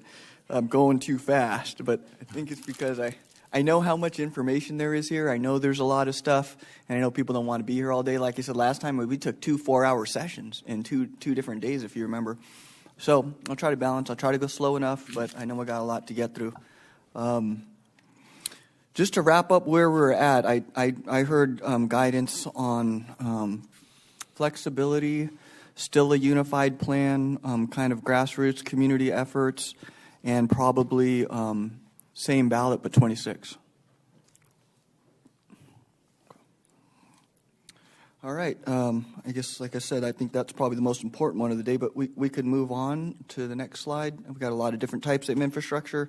Wanted to make sure to address broadband and the progress that we've made over the last year and a half. We did develop a project program that would give full coverage to the county. It would be wireless at this point, but we think that that's a great stepping stone and something that will still be needed for its own purposes in the long run. But essentially, we We'll have agreements with schools and cities and towns on putting up towers that will provide this service. And for students, it will be there will be chips in their computers so they can have that service even with their laptops from home and wherever they're going on the bus for these schools. So it's a $9 million project, which, considering that's going to fill the gaps of broadband coverage at the wireless level, is a pretty low price tag. And we were able to get $4 million total of federal allocated funding toward this. And thanks to Tammy Ryle, who was creating this along with Peter Lynn. And then the other five we're using of the federal ARPA money, which is broadband as a purpose of those funds as well. Leo, were they able to meet with all of the supervisors individually? I believe so. And the team that you're referring to is the second paragraph. It's this is for full broadband coverage, but using fiber. And fiber is a higher capacity and is in the long term of the future. Wireless is good as well, but fiber is probably going to come. In all reality, by the time it gets implemented, it might take 5 years, to get it there, and they'll still serve different purposes. And so the fiber coverage that you're referring to is one that the recent federal bill is funding to a level that has never been funded before, to the point that for a lot of these rural places, the private sector is not going to go out there because it'll be too expensive to put the infrastructure. They're not going to get enough customers to get a payback in time for a return on investment in any reasonable time, if they would even get it. So I think in this case, the federal government is probably subsidizing about 75% of that infrastructure. And they're doing it through grants, and the Arizona Commerce Authority are going to be the lead facilitator of that. And so I hope that you all were able to meet with Tammy and the private sector to see what proposals are. They want to make sure first that we have the correct numbers of underserved and unserved residents, because that's what the grant allocation to each state is going to initially be based on.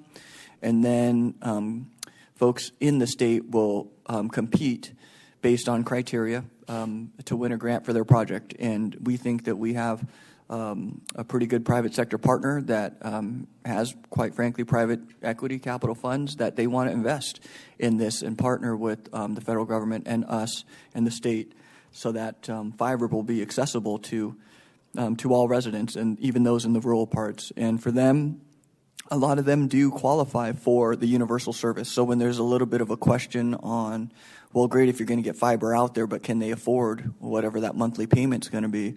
A lot of them will. I think most of them, they'll look into exactly who would qualify in those areas and who doesn't, but the majority of them do. That was BEAD funds. Was that great? Is that BEAD? Was it not?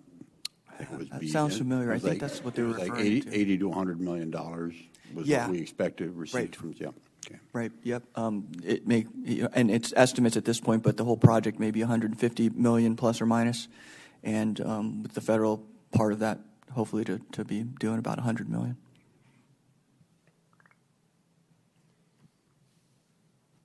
I'm sorry. I think I might one more on there, which is important too, and top of mind for everybody.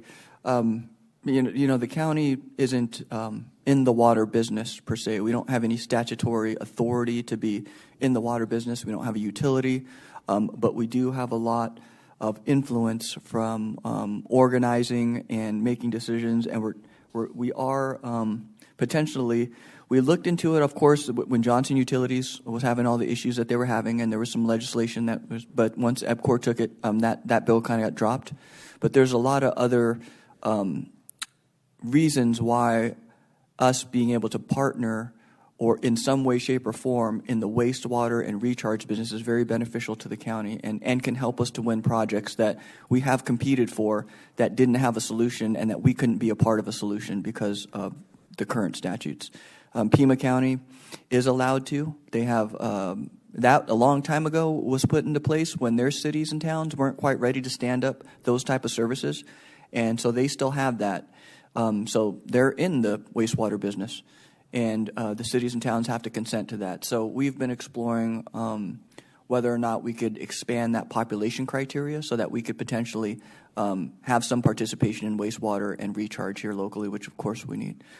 And it may also just end up in our lap someday, as with Rio Verde and Maricopa County supervisors. That's really not theirs, that's Scottsdale, but somebody's got to help those folks up there. So Right. It we're allows us to. responsible for all the citizens as well. So. Yep. It would allow us to participate. I think Supervisor Miller has maybe already started to have conversations and with the Utilities Board. And maybe I'll mention a couple of things on here and then turn it over to Supervisor Miller, since he's really neck deep or over the head deep in this water game. We do have collaborations going on with, and thankfully we're able to with the ARPA funds, because water and wastewater infrastructure was also a part of that.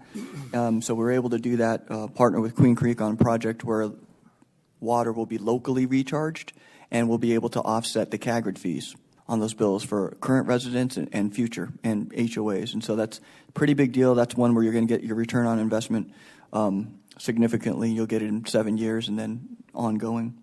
So, Leo, can you put something together so that we can start communicating this to our constituents?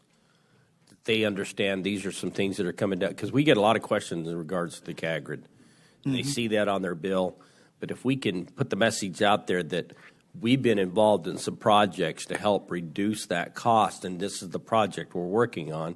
These are some items that I'm talking about that we probably need to do better at communicating to our constituents, rather than just in a setting like this. We need to put something out there, mailer or whatever, Yeah. get the message out there that, guys, we're actively involved trying to reduce costs or tax, and that's a tax. Yes, it's on the property That's a tax bill. tax. Yep. So anyway, Yeah, it is. It's probably. if you could help us get something like that together, I think all five of us, we probably have some areas that we can share that information. Yeah, yeah, it's probably $400 a year on average on that property tax bill for 10,000 residents at the current time. And so yeah, we can. And Monday when we have that quarterly meeting, let's sync up with Queen Creek on what that message would look like. And then same thing, we're looking and just to make the point, we're looking into unincorporated areas and some incorporated with the city of Casa Grande along in their planning area where there aren't solutions readily available. And I know Brent has been working with Arizona Water in the city, and we're just trying to find solutions that don't exist yet. It's hard to participate on the sidelines. We can help facilitate, but we probably make further progress if we could legally be in the game. And then I guess I'd rather have Supervisor Miller, if you want to talk about the Pinal County Water Stakeholder Group that you chair and some of the work that you've been doing around the analysis for the demand and what's out there. Thank you, Leo. Mr. Chair, just real quick, and the stakeholders group has kind of hit a lull, and that's due to some the ability not to have some meetings. We have a modeling program that we put together that shows the demand not quite as critical as once thought of, 3-4 years ago.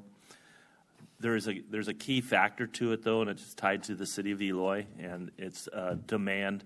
They came to us and asked for legislation to reduce their demand because they're a designation.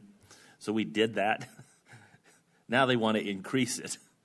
But the state has not processed their application to increase it because they don't, I don't know what the state's real position is, whether they think there's a justification for it or not. But it is a key factor to the modeling that we've done. And until we establish that number, whatever their number is going to finally be, then that makes the calculations can be final, and we can see really the shortfall that's there, if any. There was some numbers that were run that just really showed us over 100 years we were only 10,000 acre-feet short for the certificates that have been issued as of today. There would be no new certificates, but that gives us a starting point. So anyway, so when I get that meeting facilitated with Eloy and we're able to really wrap up the the modeling tight so that the Department of Water Resources has reviewed it. Again, though, now when we go to the Department of Water Resources, I don't know where they're going to be in this new administration. It's really hard to say.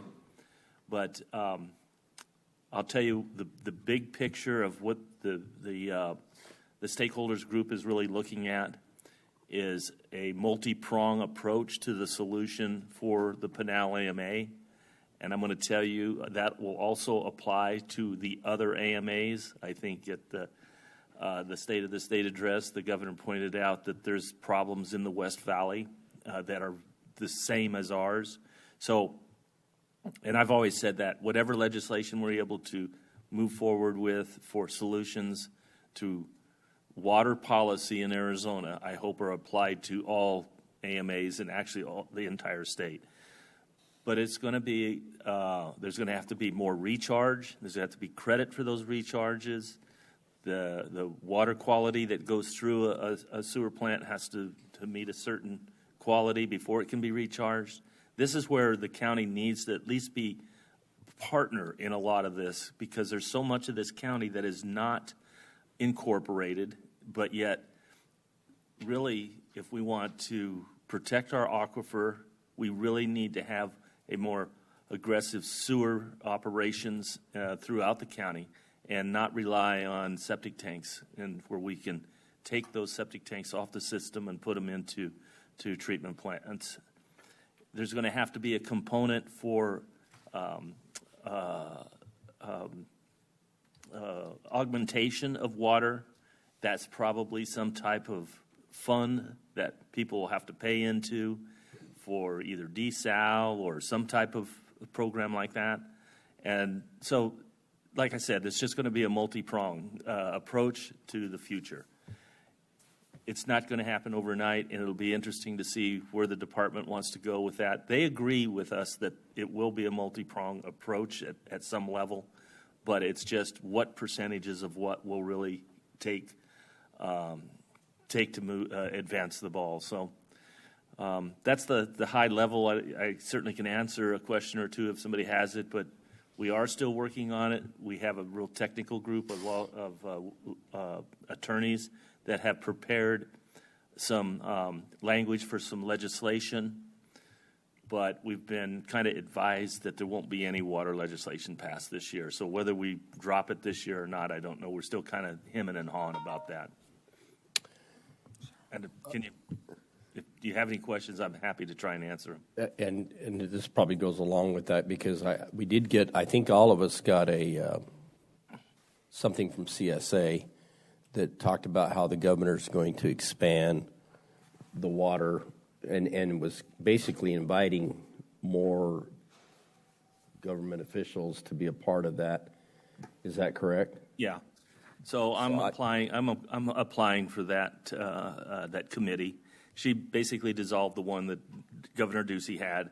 She's going to form one of her own. So I'm going to ask. I'm going to try and be an applicant and get on that committee again to just stay abreast of where the policies and the thought process goes forward in the future. So with that was something that I was going to apply as well. I don't know where that all falls down, but I just got that, and I was just thinking, you know what?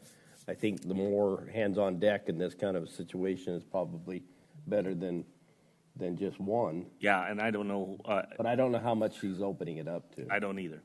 And but the discussions go on, and I will say, I knew about the West Valley kind of situation probably 2 years ago.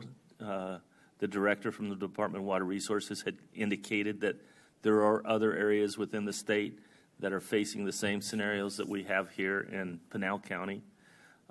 It's not a doomsday today, but this is the time for action to plan for the future. It's really how I see it, and so we have to work at it. I guess from staff's perspective, is there anything else that you want us to be doing around that, or is the movements and steps we're trying to take right now in the right direction, or as the county as an organization or staff, is there anything else guidance-wise or kind of goal-wise or that you want us to be doing? You know, Supervisor Miller alluded to the certificates that's already in place. Right. I think a better education to the public where those certificates are at. I know as some of these developments come online and they're ready to start building and breaking ground, they already have those certificates and they've had those certificates for years. And so I think it would be beneficial to communicate that to the public as a whole, because not having enough information kind of has a way of creating a panic in people. And so I think getting that kind of information out to the public, this is where we're at, these are the ones that have certificates. I think you just mentioned that with those certificates, we're about 10,000 acre feet or something like that. Yeah, and there's actually been some reconciliation with the ones that have been issued and the ones that are being built on. And I want to just kind of say there's always that chance that the state could take a certificate away if you have not started your subdivision. So that is out there that is actually within statute. And then I want, can I add something else to this, because this is what the public are seeing, all these quote unquote subdivisions being built, but they're built to rent. Those operations, those communities do not require a certificate of assured water. So the certificate of assured water is not water law. It is consumer protection. It is actually in real estate law. So because they're not selling these units, because these rentals are just short-term is the way they really look at them, they're not required to get a certificate of assured water. A sidebar note, there has been discussion that maybe these types of communities would have to join the GRD, that they would have to be at least part of the replenishment program. I pointed out at the CAP meeting that I don't know how much opposition will meet, but that would mean that every apartment building would also have to join the GRD. Because if you're basing it off of a rental scenario, then all rentals, I think, would be subject to that same legislation. So there's some complexity to really how we go with that approach, and I don't know what the appetite for the legislature will be in that as well. That it starts getting a little more complicated as you start diving into it. But everybody needs to understand that the certificate of assured water is not tied to water law. It's actually tied to consumer protection. When you buy a house, the developer is telling you you will have a water for 100 years at that home. So that's where that comes from. And you'll find it in your public report that I know you all read when you bought a house. So I have a comment and a clarifying question, if I may. So I heard Supervisor Goodman talk about, clarifying the message. And as Supervisor Miller was speaking, I just happened to look up, the articles on water, and I can see where there's some confusing messages to the public. In fact, I saw an article on the front page of the newspaper that talked about water shortages. So we have August 12th, task force finds Pinal water solid. August 15th, these are all 2022, county leader search for solutions amid water shortage. October 14th, 60% of land may be fallow due to water shortage. And if you go back and forth, it depends on what day it is, I guess, and who's writing the article. But we really need to get a consistent message and then consider is it and I think this goes to the question Mr. Miller had previously, or the request for a discussion, solar development. Is it right for us as a board to approve the build to rent if it impacts those folks who have a 100-year certificate? So that's another, really an issue we need to examine. Are we impacting those certificates for the non-renters? And you're the expert. And that's a great point. And I think that's the question that elected officials throughout the state are kind of wrestling with, is to what impact will this build to rent program really have on the water and the water supply in the future, and how do we ask them to participate in securing and maintaining that water supply is where I see it.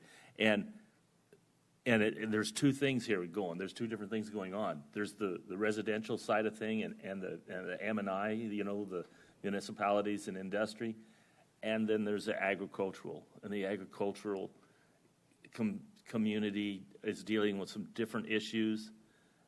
They're not going to get the cap water up till 2030 like they were told, so the state gave them the opportunity to drill. We really don't know how that's going to affect the program going forward.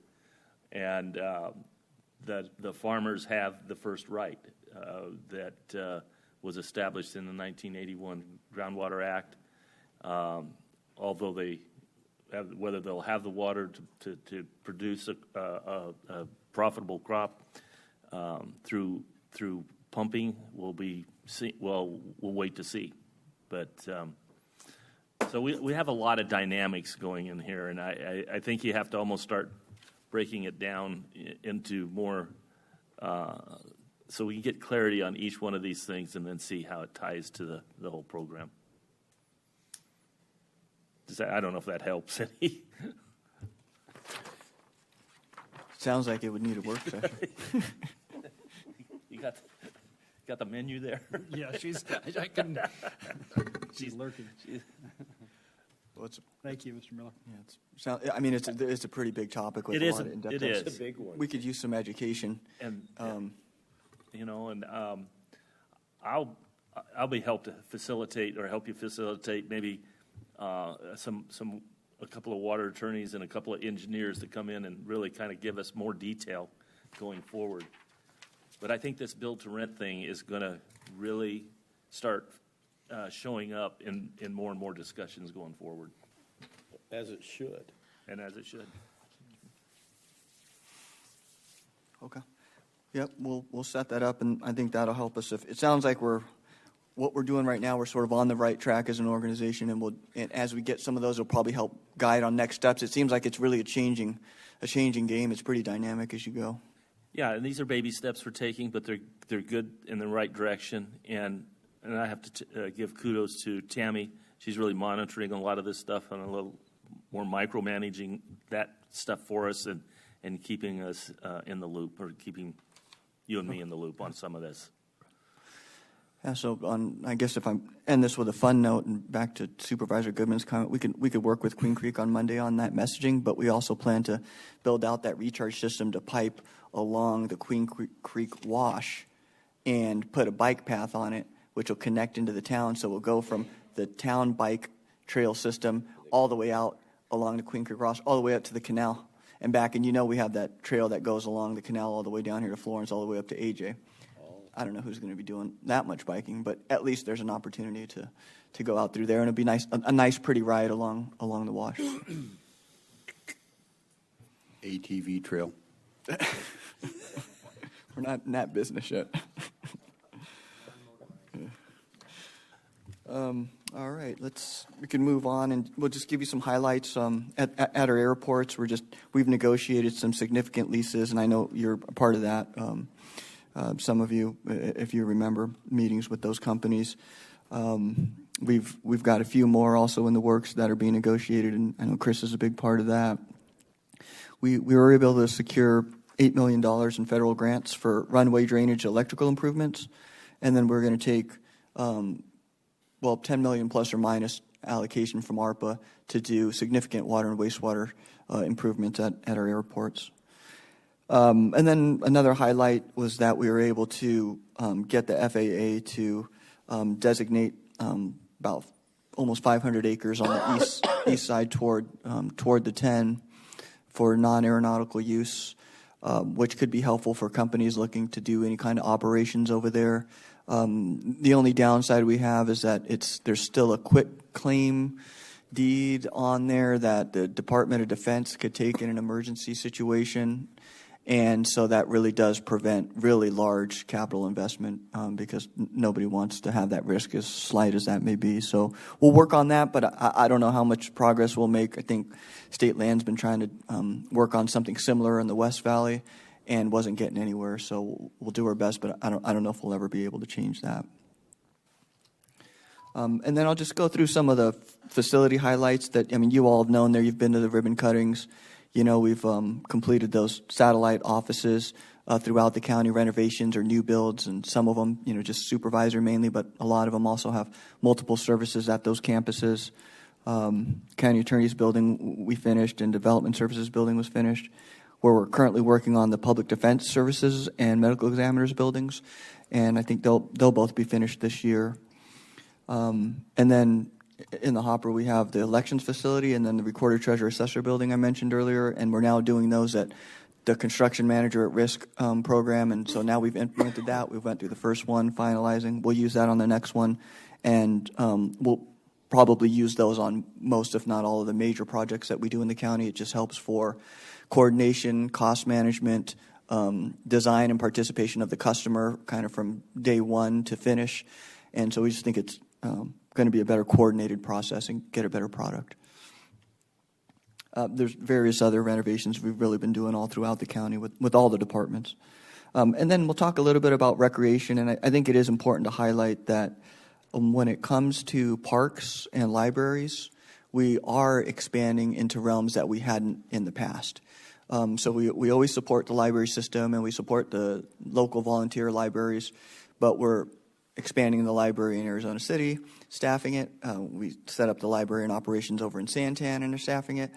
And then really Peralta Regional Park is our first real regional park, kind of Maricopa County Regional Park-like. And there's some others in the plan. Some things that sometimes seem small but end up really a big deal here at the board, like expanding the parking lot at a trailhead so that 100, 200 cars don't overflow into residential streets, ends up a big deal. So we're working on that.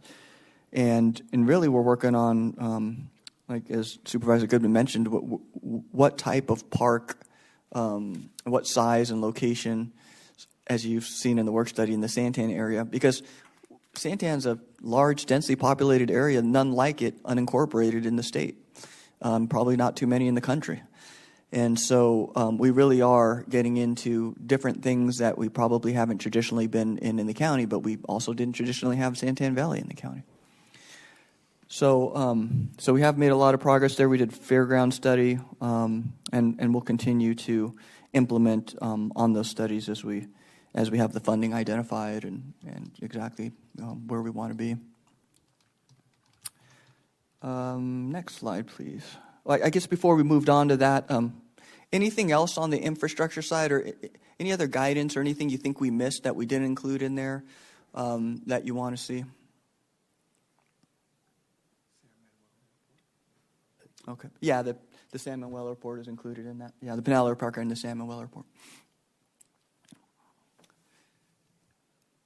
Okay, so strategic priority 3, which really overlaps a lot with 2, kind of more on the planning side, but calling it balanced and flexible growth. We develop and implement strategies to effectively address growth, sustainability, and livability in our dynamic county. And so one of the common themes is that we're working with the municipalities and the state and the community groups in these planning processes. And the reality is we are meeting with them on a regular basis with the cities and towns, especially in their planning areas. So we're coordinating, develop with potential future annexations. And then we work with state land. As you know, we created a brand new land use category for them. You did that as a major comp plan amendment that will provide flexibility for those lands, as we know that state land is the biggest landowner in the county for future development. As a part of that flexibility on large master planned communities, whether they're residential or commercial industrial, you pass those. If you remember any master plan over a certain amount of acres, you're going to be able to have zoning districts within that are flexible because those are kind of generational products or 10-year, 20-year projects, and they need flexibility to the market over time, and they don't know exactly what they're going to do at one moment in time. Atessa kind of kicked that off, and then there's there's others that have inspired to have that kind of a thing. And then an example of us planning with the community is with Gold Canyon Community Inc. and Arizona State University. And I think that final document is pretty close to wrapping up if it hasn't already. And then we've been talking with state land there, since they own a lot of the land in Gold Canyon, and what level of planning are they open to, which would be a key factor. And then, as you've known, and we've heard a lot from you and the community about flexibility within our code and updates in our code that are needed. It's a comprehensive process. It's taken a while. We are going to be scheduling P&Z, Planning and Zoning Commission, to meet twice a month instead of one, because they got long meetings and they got a lot on their plate. Some of it is work volume. Some of it is just culture and tone or chairmanship of the commission that makes some of these longer. But we do, either way, they're going to need more time. We want them to meet at least twice a month. And hopefully in the next few months, they'll be done with their review, and we'll be able to actually bring this development code update to you for review and approval and adjustments if needed.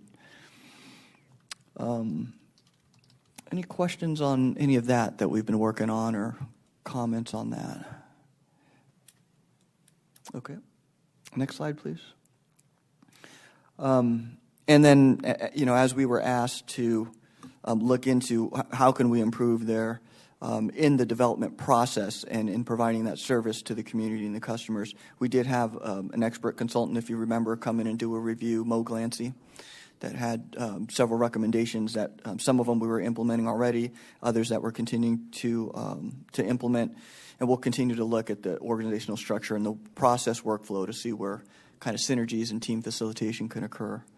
And then this is kind of shifting gears, but we did want to mention that the county attorney's office has been taking the lead, but they did do some programs to improve with the illegal dumping, and then also to provide funds for code compliance type cleanup for those that don't have any of those funds. And we put some of those in those ARPA monies, if you remember. And then on the topic of affordable housing, as that was a pretty big topic that came up, and I know maybe there's different words we can use, really. I mean, affordable or attainable or workforce, and they're probably all a little bit different in reality.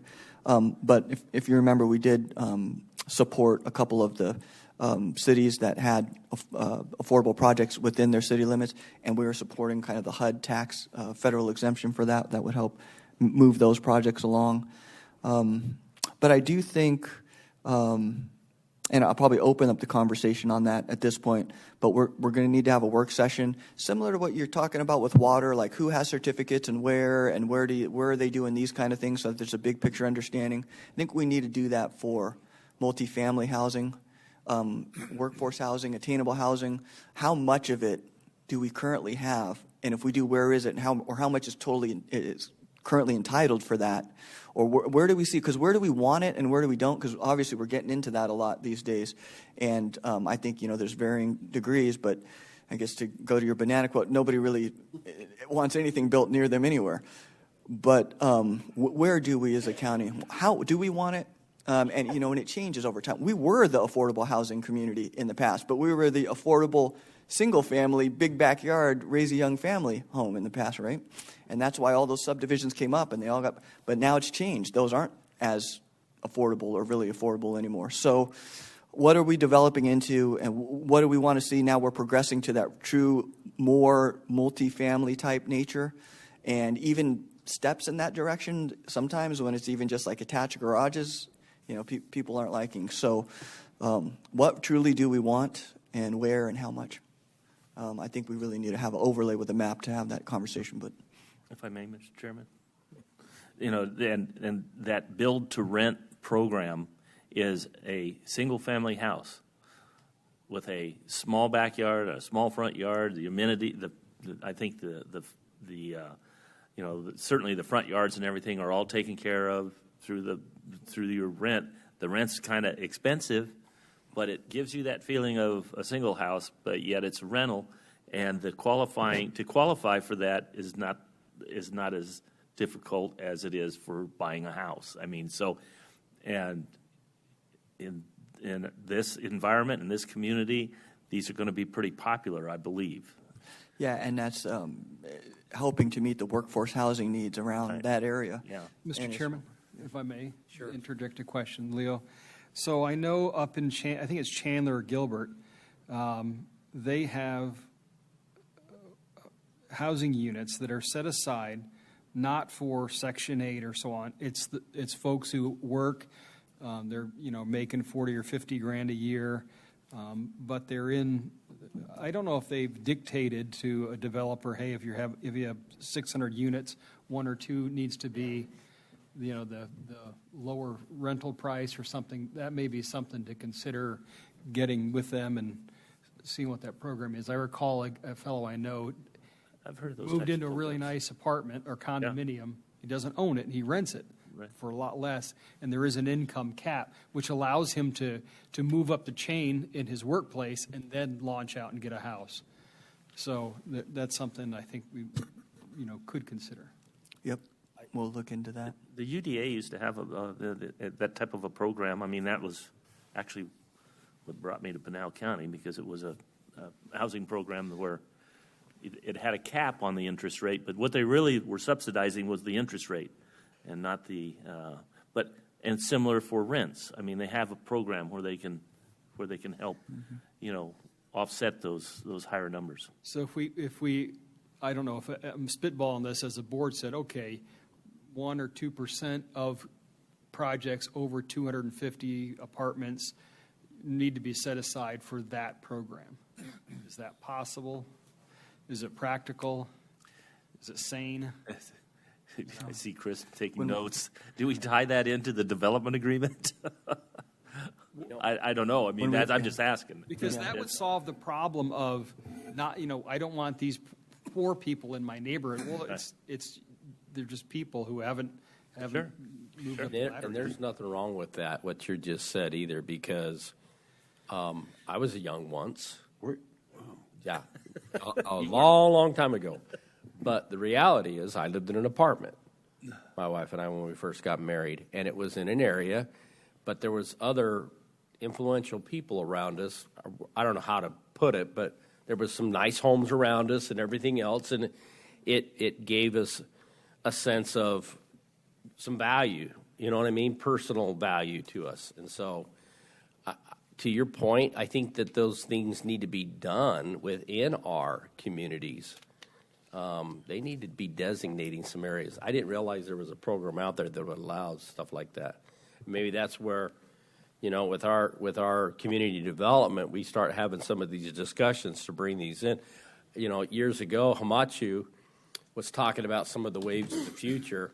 These type of apartment complexes were coming in, and what is that? The Utopia around Higley Road in Gilbert, where they've got apartments there, and then they've got their own little garden area that the people can go in there and work at the garden, and they get some of the rewards, or they have a little farmer's market that the people that don't want to spend the time in the garden, they can buy from the farmer's market there. And so those type of things we ought to be looking at and making part of some of our development agreements, and then the affordable housing. I like what you're talking about there. Well, and to Supervisor Miller's comment, my son went to a trade school, and what they did for dorms was they would say, okay, we'll take a block of these apartments, these apartments, these apartments at different rent levels. And granted, National Bank of Dad paid for that, but the point being that it was affordable. And I think that I've talked to some companies coming in that says, we need workers, we need this, we need that. If they were able, so say they go through training, like we put the Drive 48 up and this other one up.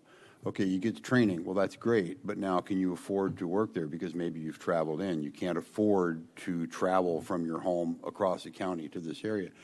If those companies could subsidize some block of apartments and say, okay, for the first 2 months we'll do 100% of the rent, and you have to work this out in the development agreement and with the companies because it's expensive. But we'll do 100% of the rent. Okay, on the next 2 months we'll do 75%, and then they keep weaning it off so that person can afford to break that poverty cycle and get a good paying job and be able to live in that area, so that after a few months they're able to actually afford the rent. Because as you say, those rental places that we're talking about, the one-story standalones, they're not cheap.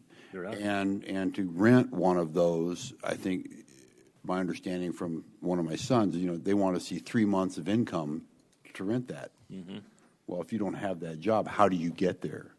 And so some subsidy has to be made. Now, I don't want it to be us necessarily, but somewhere along the line that has to happen so that you can break some of these poverty cycles.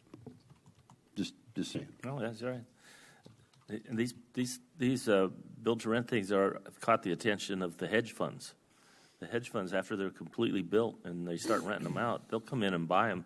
They're paying $500,000 a door on these things, with the idea that they'll have a cash flow from the rental.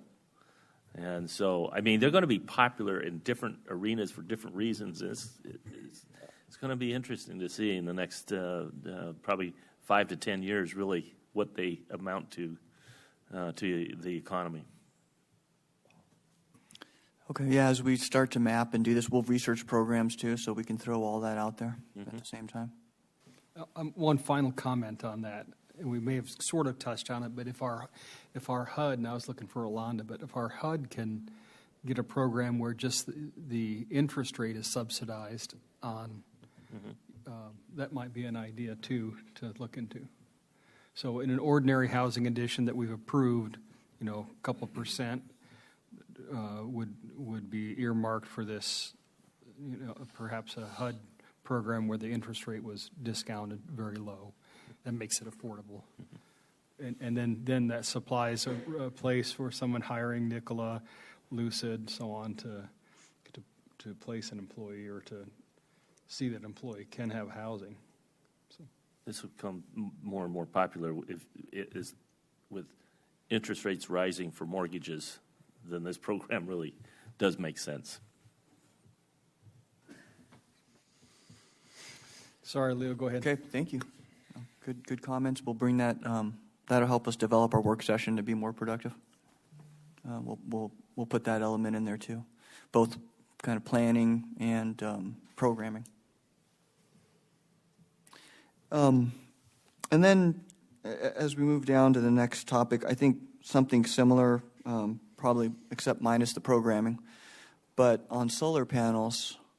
And I know from just the last managers meeting, I think City of Coolidge went through this exercise, and so did Eloy, and they're overlaying on maps, how much and where do we have solar entitled or ability to have solar. And I think Coolidge was saying that they have more than any municipality in the state, like 16% of their land it can be used for solar, and so they're not really trying to expand that further. But very similar conversations around. How much do we want it?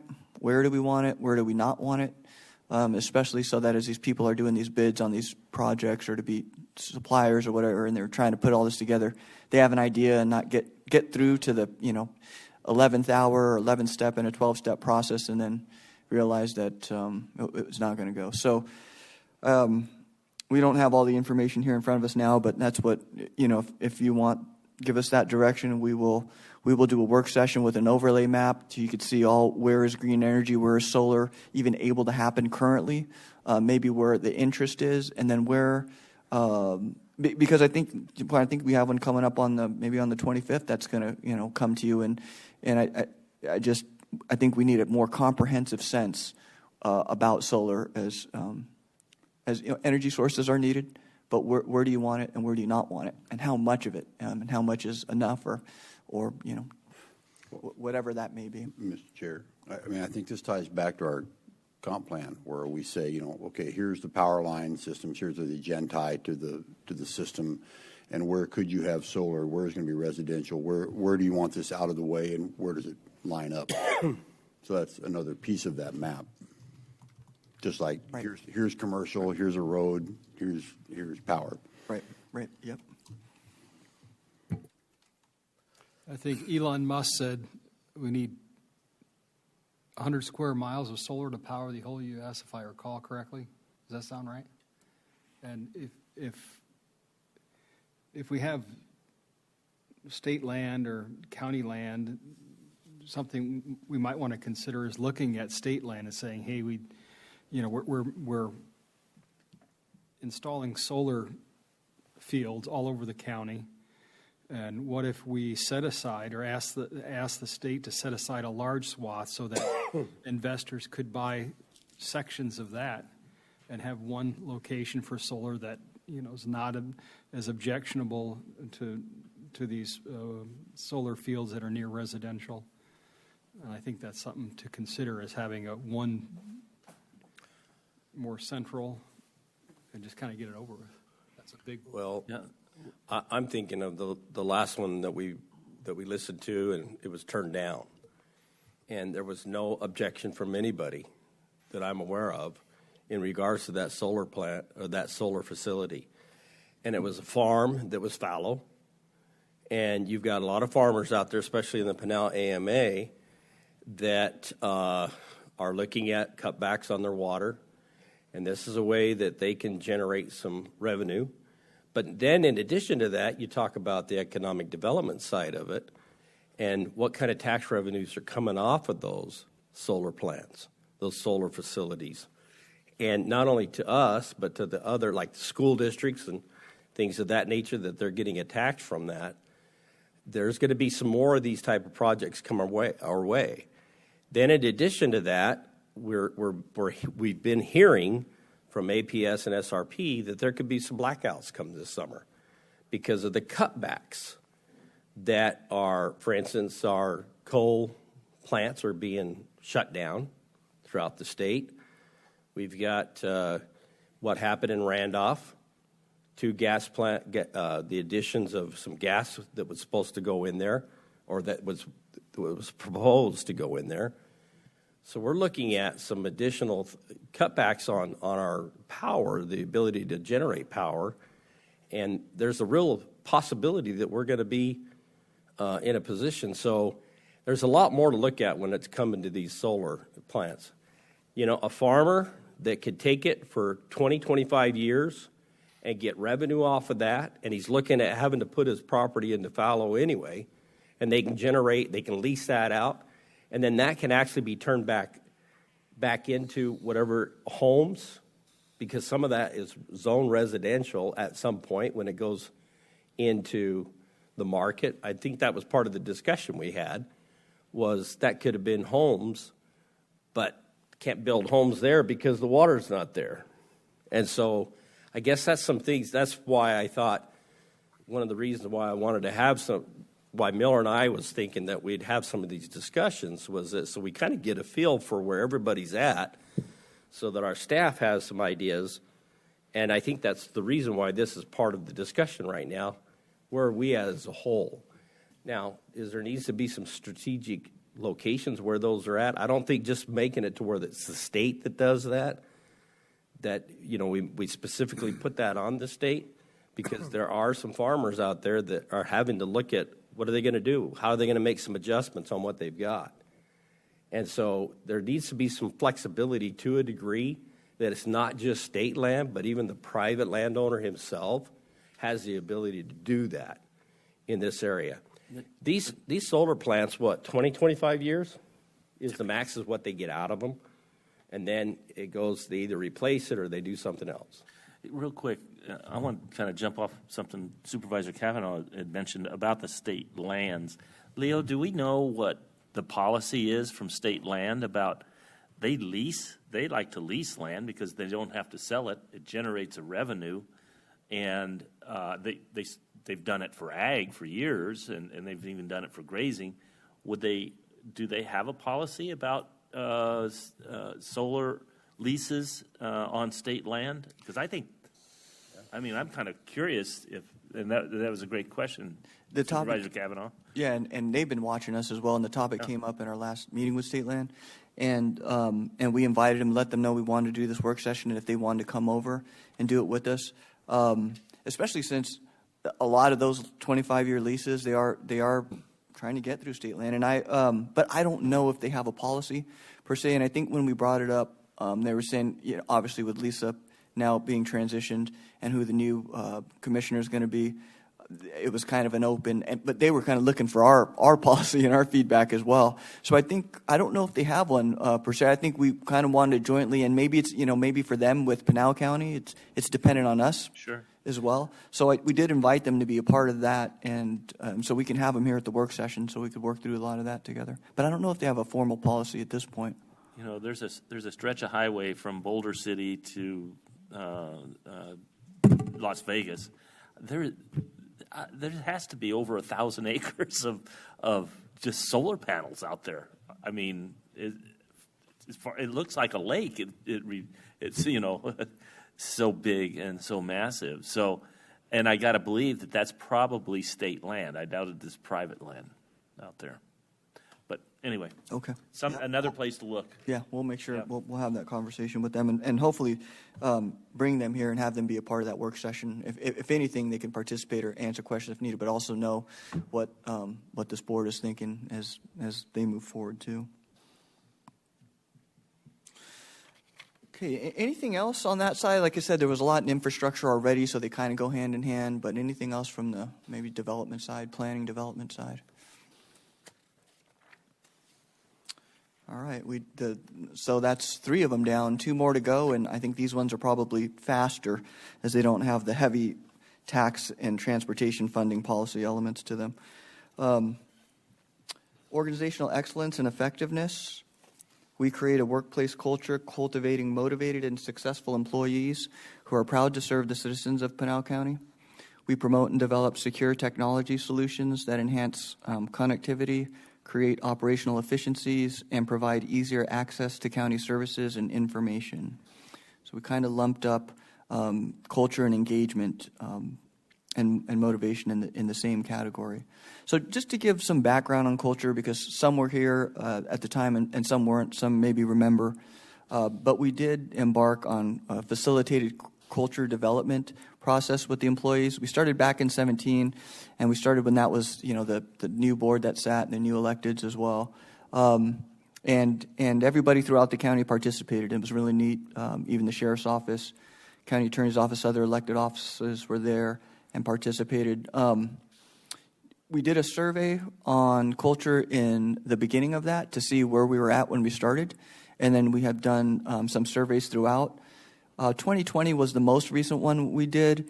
Obviously, with the pandemic, this was a very kind of team-engaged co-creation process. And one of the things that people liked the most about it was to get to know and to work on things with others throughout the county that they had never would normally cross paths with or even know that the county does this. And that was one of the great benefits to that movement. When the pandemic started, of course, so we would been on social distancing and everything else. So that pretty much got put on hold for a while. So we're bringing that back. But just for more context, in that last survey, we got maybe 25% or so, 549 respondents, which is pretty good for a survey like that. We did score excellent in the category of purpose, and then very good in the categories of philosophy and priorities. And those categories all have different elements of the workplace environment in them. And then there was comments that we received along the way, too, that resulted in efforts like the creation of that communications and marketing department. A lot of things we did, because communication was a big one, and just what's going on in the county and what is leadership saying and what's going on with others in the county. And then recognition was another a big feedback comment for improvement for us, and so that's why we do the employee spotlights. That's why we do a lot here with the years of service and the retirement recognitions that you take pictures with, and then just leadership development and training. And so we had HR do a lot, some of their own, and they're developing a training department now.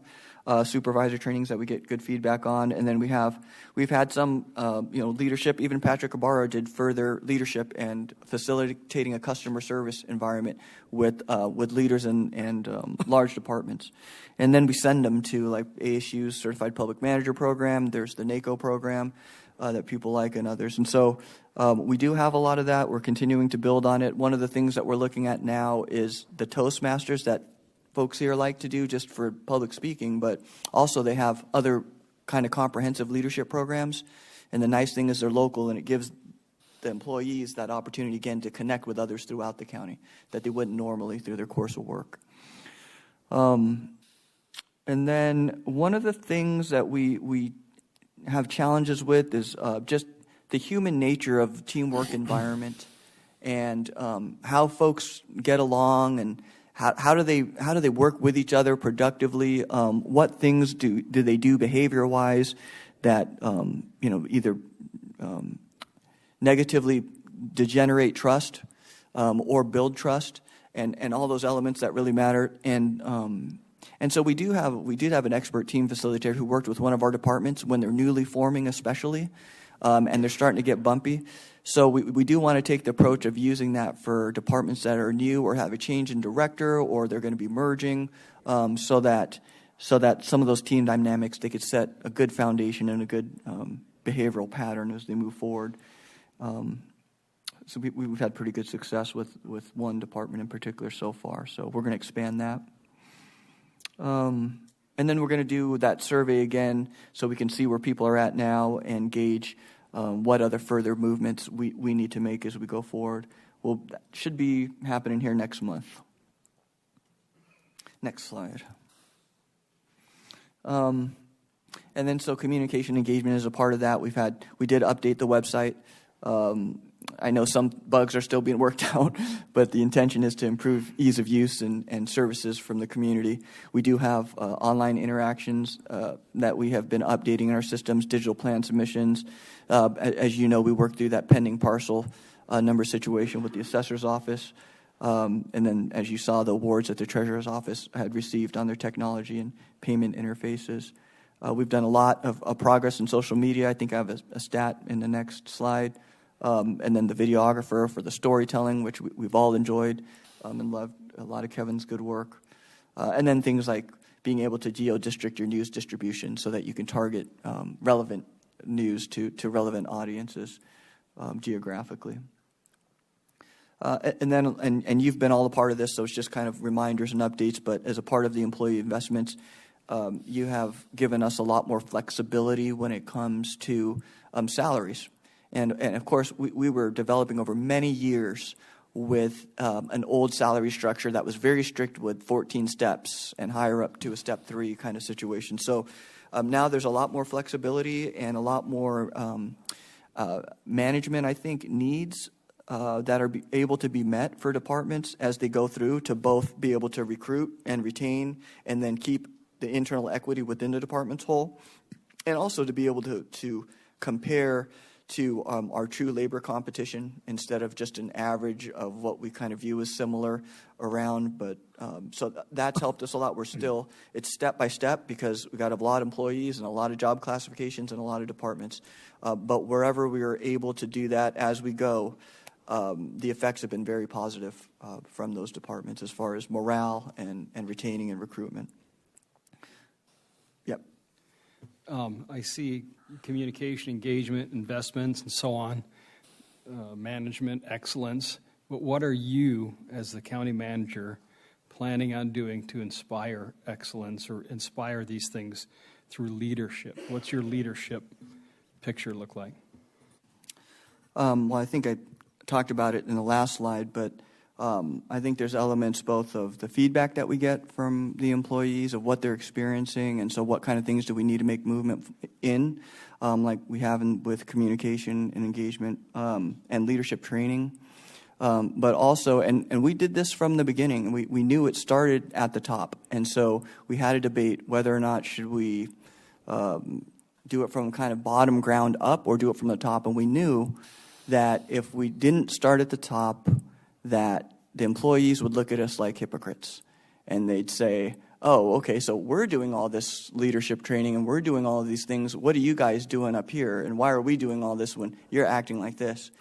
And also when you're in an organization this large, how are you going to be able to get it kind of down to everybody so that culturally and the norms are we treat people this way, with respect and with trust and with support, and we work as a team? How do you get that to every single person, every single 2,000 people? How does that get into their kind of normal modus operandi? How does that become a norm, a culture for them? And And we knew I can't touch every single employee. I can't have that level of, there just wouldn't, there's no way I can't coach and mentor, 2,000 employees. And so we knew that we would have to, as we start at the top, we would have to learn that and get trained and live that.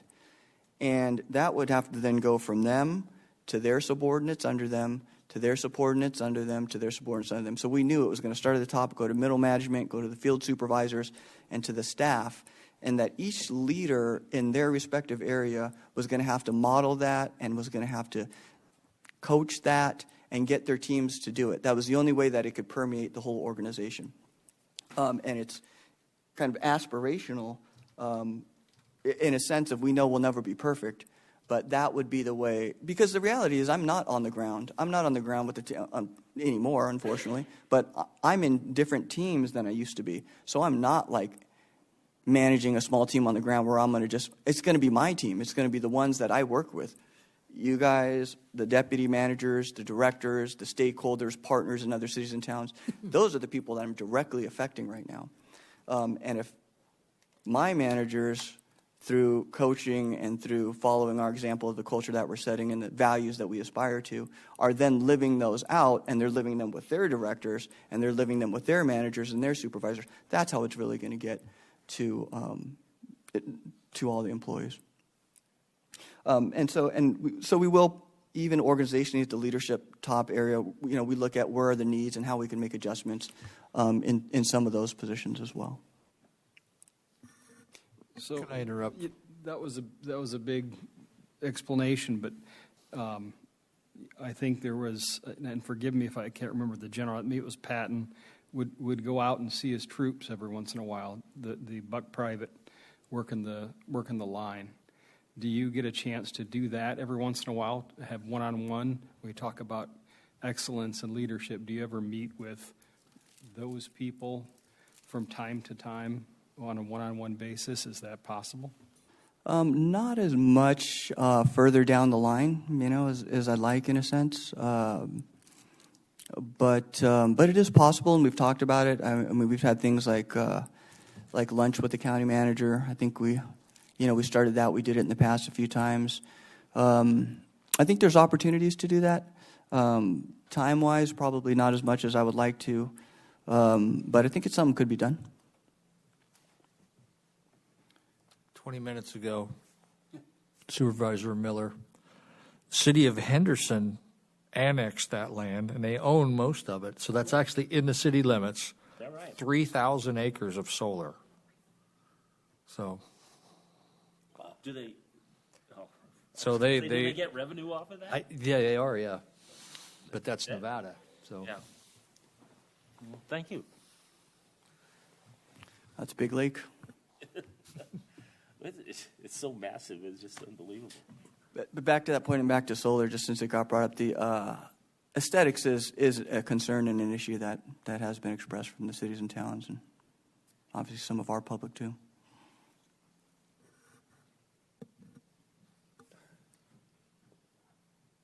So back to employee investments, salaries, but also as we changed to that self-funded benefits trust, we were in the pool before, we changed to ours, and we've been trying to communicate just what the total compensation package is from a competitive standpoint, EREs, well, benefits, time that you get off, and all of those things. So we did make a concerted effort to do that, and I think that's helped some, and I think it opened up the eyes of even some of the employees. And then, as I mentioned before, just ways that we organize the teams for synergies. We've a few examples of some of those that we've done there over the last year or two, or in process of now. Next slide, please. Oh, these are just the stats for social media progress that was mentioned before, just engagement levels, just significance of followers and views and people connecting for news and engagement through social media. Been over the last 3 years. So that was the last 2 years. Yeah, since we created and staffed that communications and marketing department. Yeah. That's a lot. Those are impressive numbers. Yeah, that is. Well done. Next slide. And so this is our fifth of our 5 priorities. Enhancing, well, I guess before we go on, any other comments on that section or guidance? So enhance economic vitality. And we did use vitality. Traditionally, the industry uses economic development. We did use vitality because we did want to show that we do look at this, for lack of a better word, somewhat holistically, that we're not just all industry for the sake of all industry, and that there are certain areas that we do like to target, and there are certain areas that we want to make progress in. So we aim to attract and develop a skilled and talented workforce. We collaborate with the state, cities, towns, regional organizations, and the private sector to strengthen our economy. We don't talk about this one much. I put it first, but tourism is something that we have our eye on, that we're doing a joint study with the Arizona Office of Tourism to maximize this in our county. Obviously, not just us, but everybody has had reduced tourism revenues and activity during the pandemic. And so we have a goal here just to bump it back up. In reality, we have started marketing more. We're marketing our adventure corridor and explore Pinal County at places like the Mesa Gateway Airport, where people are close by and they're landing in. And we're doing things like as Supervisor Surdy has been doing for the last year and a half, coordinating with all the public land managers, looking into potentially if the superstition would it be a good thing? Could we make it a national monument or not? We've been really increasing our sponsorship to local events. Some of them that, people from all over the state come by. The oldest rodeo here in Florence, the Junior Prado Rodeo that we just had. So we're really trying to make an effort to get people out here and get people having a good time in the county. So I don't know if there's any questions on that, or James probably has more info if you wanted more detail. No, to your point with Supervisor Surdy, I felt like that. I think our county as a whole is we haven't used the Superstition Mountains as effectively as City of Mesa or anybody else. They've used our mountain to help promote their cities, and using that for the longest time, I thought Superstition Mountain was in the City of Mesa, and so, and I grew up in East Mesa, so I remember when you were the the mayor there, and sitting in your chambers, and that picturesque view right there in the chambers, the council chambers, and looking out at the majestic Superstition Mountains was glorious. And so I think this right here, what you're doing here, is pretty good. But I'd like to go back for a second to Supervisor Kavanaugh's, what he was asking you in regards to that. And I'd like to ask Supervisor Kavanaugh, are you suggesting, have you heard some things to where he needs to get out there more to our employees, or is it just something that... There have been criticisms, and I'll not share them in this venue, but I think we have management and leadership, and those are two different things. So we have a management team, and we have to make sure that our management team is also leading. And Matt Hedrick at the sheriff's office comes to mind. I was just thinking about, if we're to develop leadership, maybe we have consultants, but what about people who are already doing it well within the county, and setting an example and teaching, good leadership skills. And you're saying Matt because he does a pretty good job of that. Right. Yeah. I would agree with you. Yeah. And I think that was more of a suggestion to Leo, is to doing stuff like that. And I don't know what you're doing now, but I think this work session is one to kind of as a strategic to help us move forward in what we're trying to do. There's a lot of other things that you've done extremely well. That's really helped us move along in a lot of our areas, and I guess that's what you were trying to say was, you would like to see a little bit more expansion from him. Yeah, and the leadership focus. You can keep an employee just so long with decent pay, but when they're really connected to a leadership team, it becomes even more of a family. We have a great start, but I think we should consider sort of a leadership group, and so that those skills are transmitted to others. And I just don't like the idea of another consultant coming in and No, I doing it. And I think we Yeah. have enough skill set and we have enough good people here that this is something we could do even organically and really promote the leadership within the county. Okay. Yeah, I was just trying to figure out where were you going with that? And sometimes in our discussions, it would be helpful is if we would actually get the message out. This is where we're going with this. This is why we're going with this. And Yeah. so, and this is a work session to help us with our strategic plan. Right. And that's why I wanted to go back to that, because I want to make sure that we're very clear on our message to our staff moving forward. And sometimes we don't do that. We kind of talk in riddles. And I think it's important that we talk openly about these things and express moving forward. I do agree with you. I do think that we do use consultants quite a bit more than we should, because I think we have the skill sets right here within our own departments to be able to move some things forward to make that happen. Your example of Matt Hedricks and what Matt does over there is amazing to me. So that's a good point. Yeah, so we focus a lot on management, but maybe we should up our game on leadership. Which is more of the human Yeah. side. And globally, that would impact productivity, keeping employees, the whole bit. And I don't think he's suggesting that you become Patton, where you go to the hospital and you beat the kid up. I didn't want to use Patton because I wasn't sure. I did remember that story. But Okay.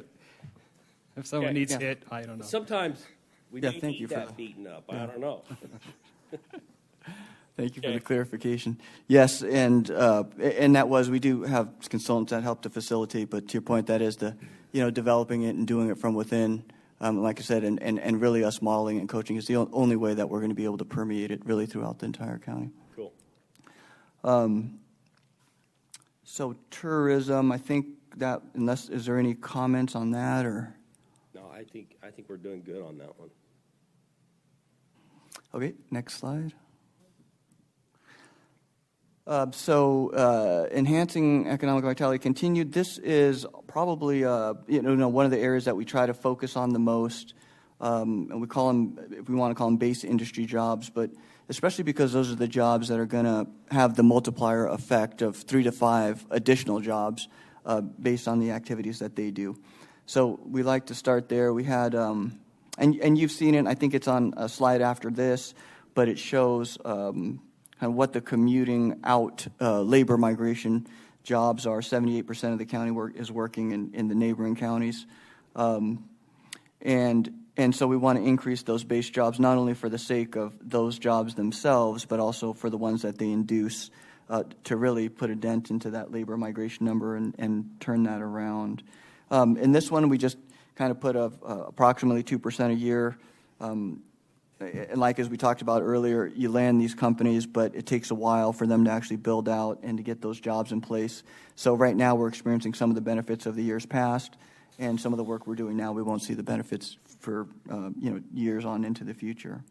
So these two kind of go together, increase the industry-based number of jobs, and then also, which will then help with the migration as well on labor. And then at the end, I did put one of those examples of that. Now, granted, that may be somewhat of also residential and how many you got, but it was a long 10-year process, or more than 10-year process, actually, for them to finally land and do their grand opening. Could we see a demonstration of that trademark at the very end? Yeah, I hope we. I mean, we had to do it at the ribbon cutting, so I just like to see just show the demonstration. Yeah. Can we see one of those? Bam, baby. There you go. Okay. Well, you saw it live, and you'll probably see a picture of it too. But yeah, it was a long time coming, and you and Supervisors McClure and Goodman were both there, and they were very complimentary of the county and of the permitting process and the flexibility. They've worked, obviously, this is Home Depot. They worked in probably every jurisdiction across the country, and they said we were very good to work with and very flexible to work with. This is the first Home Depot that they've built in 16 years, by the way. Yeah. Wow. And they only had, I think they have 16 of them that they're going to build, but this was the first of that set. Yep. So since the last boom. Yes. Yeah. Wow. Bam, bam. Yeah. Yeah, there were, and I remember the meeting we had with them a long time ago in Goodman's conference room. But that's what they were looking for: flexibility on certain things, especially with the way business has changed, the parking lots, the pads, the online buying and pickup, and all of that. And so I think it was about 190 jobs plus or minus. But I think I also heard them say that 95% or so of them live in Santan Valley. 95% of the workforce there at Home Depot actually live in the Pinal County, Santan Valley area. Yeah. So there'll be more to come on that. I think we'll probably have a video next week. Any questions, comments on this slide? Okay, thank you. Next slide. So this does show a nice graphic of the migration that we're trying to change. Shows almost 120,000 leave in the county. Only 33,000 both live and work in the county. And then there's a smaller portion, almost 30,000, that comes into the county but lives in other counties. Next slide. In the construction field too. So this is a lot of the headway that we've made recently. Of course, you've all been a part. We just did the training center agreement on LG, but significant investment and jobs. And these are just direct employees in that line. So the multiplier effect of the 3 to 5 jobs induced from all of these, that number does not represent that. These are just direct hires. And then the Lucid and the Lucent expansion to land them, keep them landed here, to expand their campus was a great effort. And then down the line, as you know, we've, like again said, we worked with these, whether it's roads or workforce development, which are really their two major needs that we meet as a county entity. And then just a variety of suppliers, whether it's building products, home, or semiconductor manufacturing. And of course, a lot that aren't on this list that hopefully next year you'll see a similar list with different names on it that we're working on. Next slide. So this is just a picture to commemorate that moment, and I think a couple of things to mention about this is the largest, and we asked him, of course we don't know for sure, but industrial land sale from the Arizona state land in the county. And so we're talking 600 acres. This was LG Energy Solutions, and really these people were all a part of it. You mentioned earlier GPEC. GPEC was involved in this from the beginning, worked with state land, the Commerce Authority, the company, Queen Creek, Central Arizona College for that training center. And unfortunately, not everybody was able to be in this picture, but we do have some attorneys represented there. We have town members. Chris wasn't there, unfortunately. We tried to run. It was a long day. We recorded documents right before lunch, which took a few hours. So by the time we got out here, it was a long time. But all the representatives were there, and I think how much work it really does take to get to that point, and then to implement it after. It's incredible how much work it really takes. I don't know that people know the level of stress and hours that go into being able to get something like this across the finish line. And the next slide. That was just to commemorate the Lucid expansion. We went over to their headquarters for rating agencies meetings, and Chris did get to make it in that one, thankfully. And so we just had a picture to commemorate that. Of course, it takes a lot of teamwork. And on the title there, but there was economic impact analyses that were done, and so that was a 20-year impact. The slide before had like a $1.2 billion a year impact, which was basically once they're up and running. Didn't even include the economic impact of construction. And next slide. Oh, there we are. There's the second BAM you get. So that was at the production kickoff where Lucid allowed us to test drive their vehicles that go 0 to 60 in 2 seconds. And there's our supervisor, Mr. Leadfoot, full speed ahead. So I thought I'd end it with that. If there's any other questions or comments or guidance you'd like to give us, we'd appreciate it. Otherwise, that's our last slide. Anything else on economic development or the plan or priorities as a whole? All right. I think that's good. Thank you. We appreciate, again, your leadership and staff's hard work and leadership and all they've done to really make all of this good progress. Thanks for your presentation. Is that it? Do we have to go home now? Okay. All right. Meetings. Adjourned.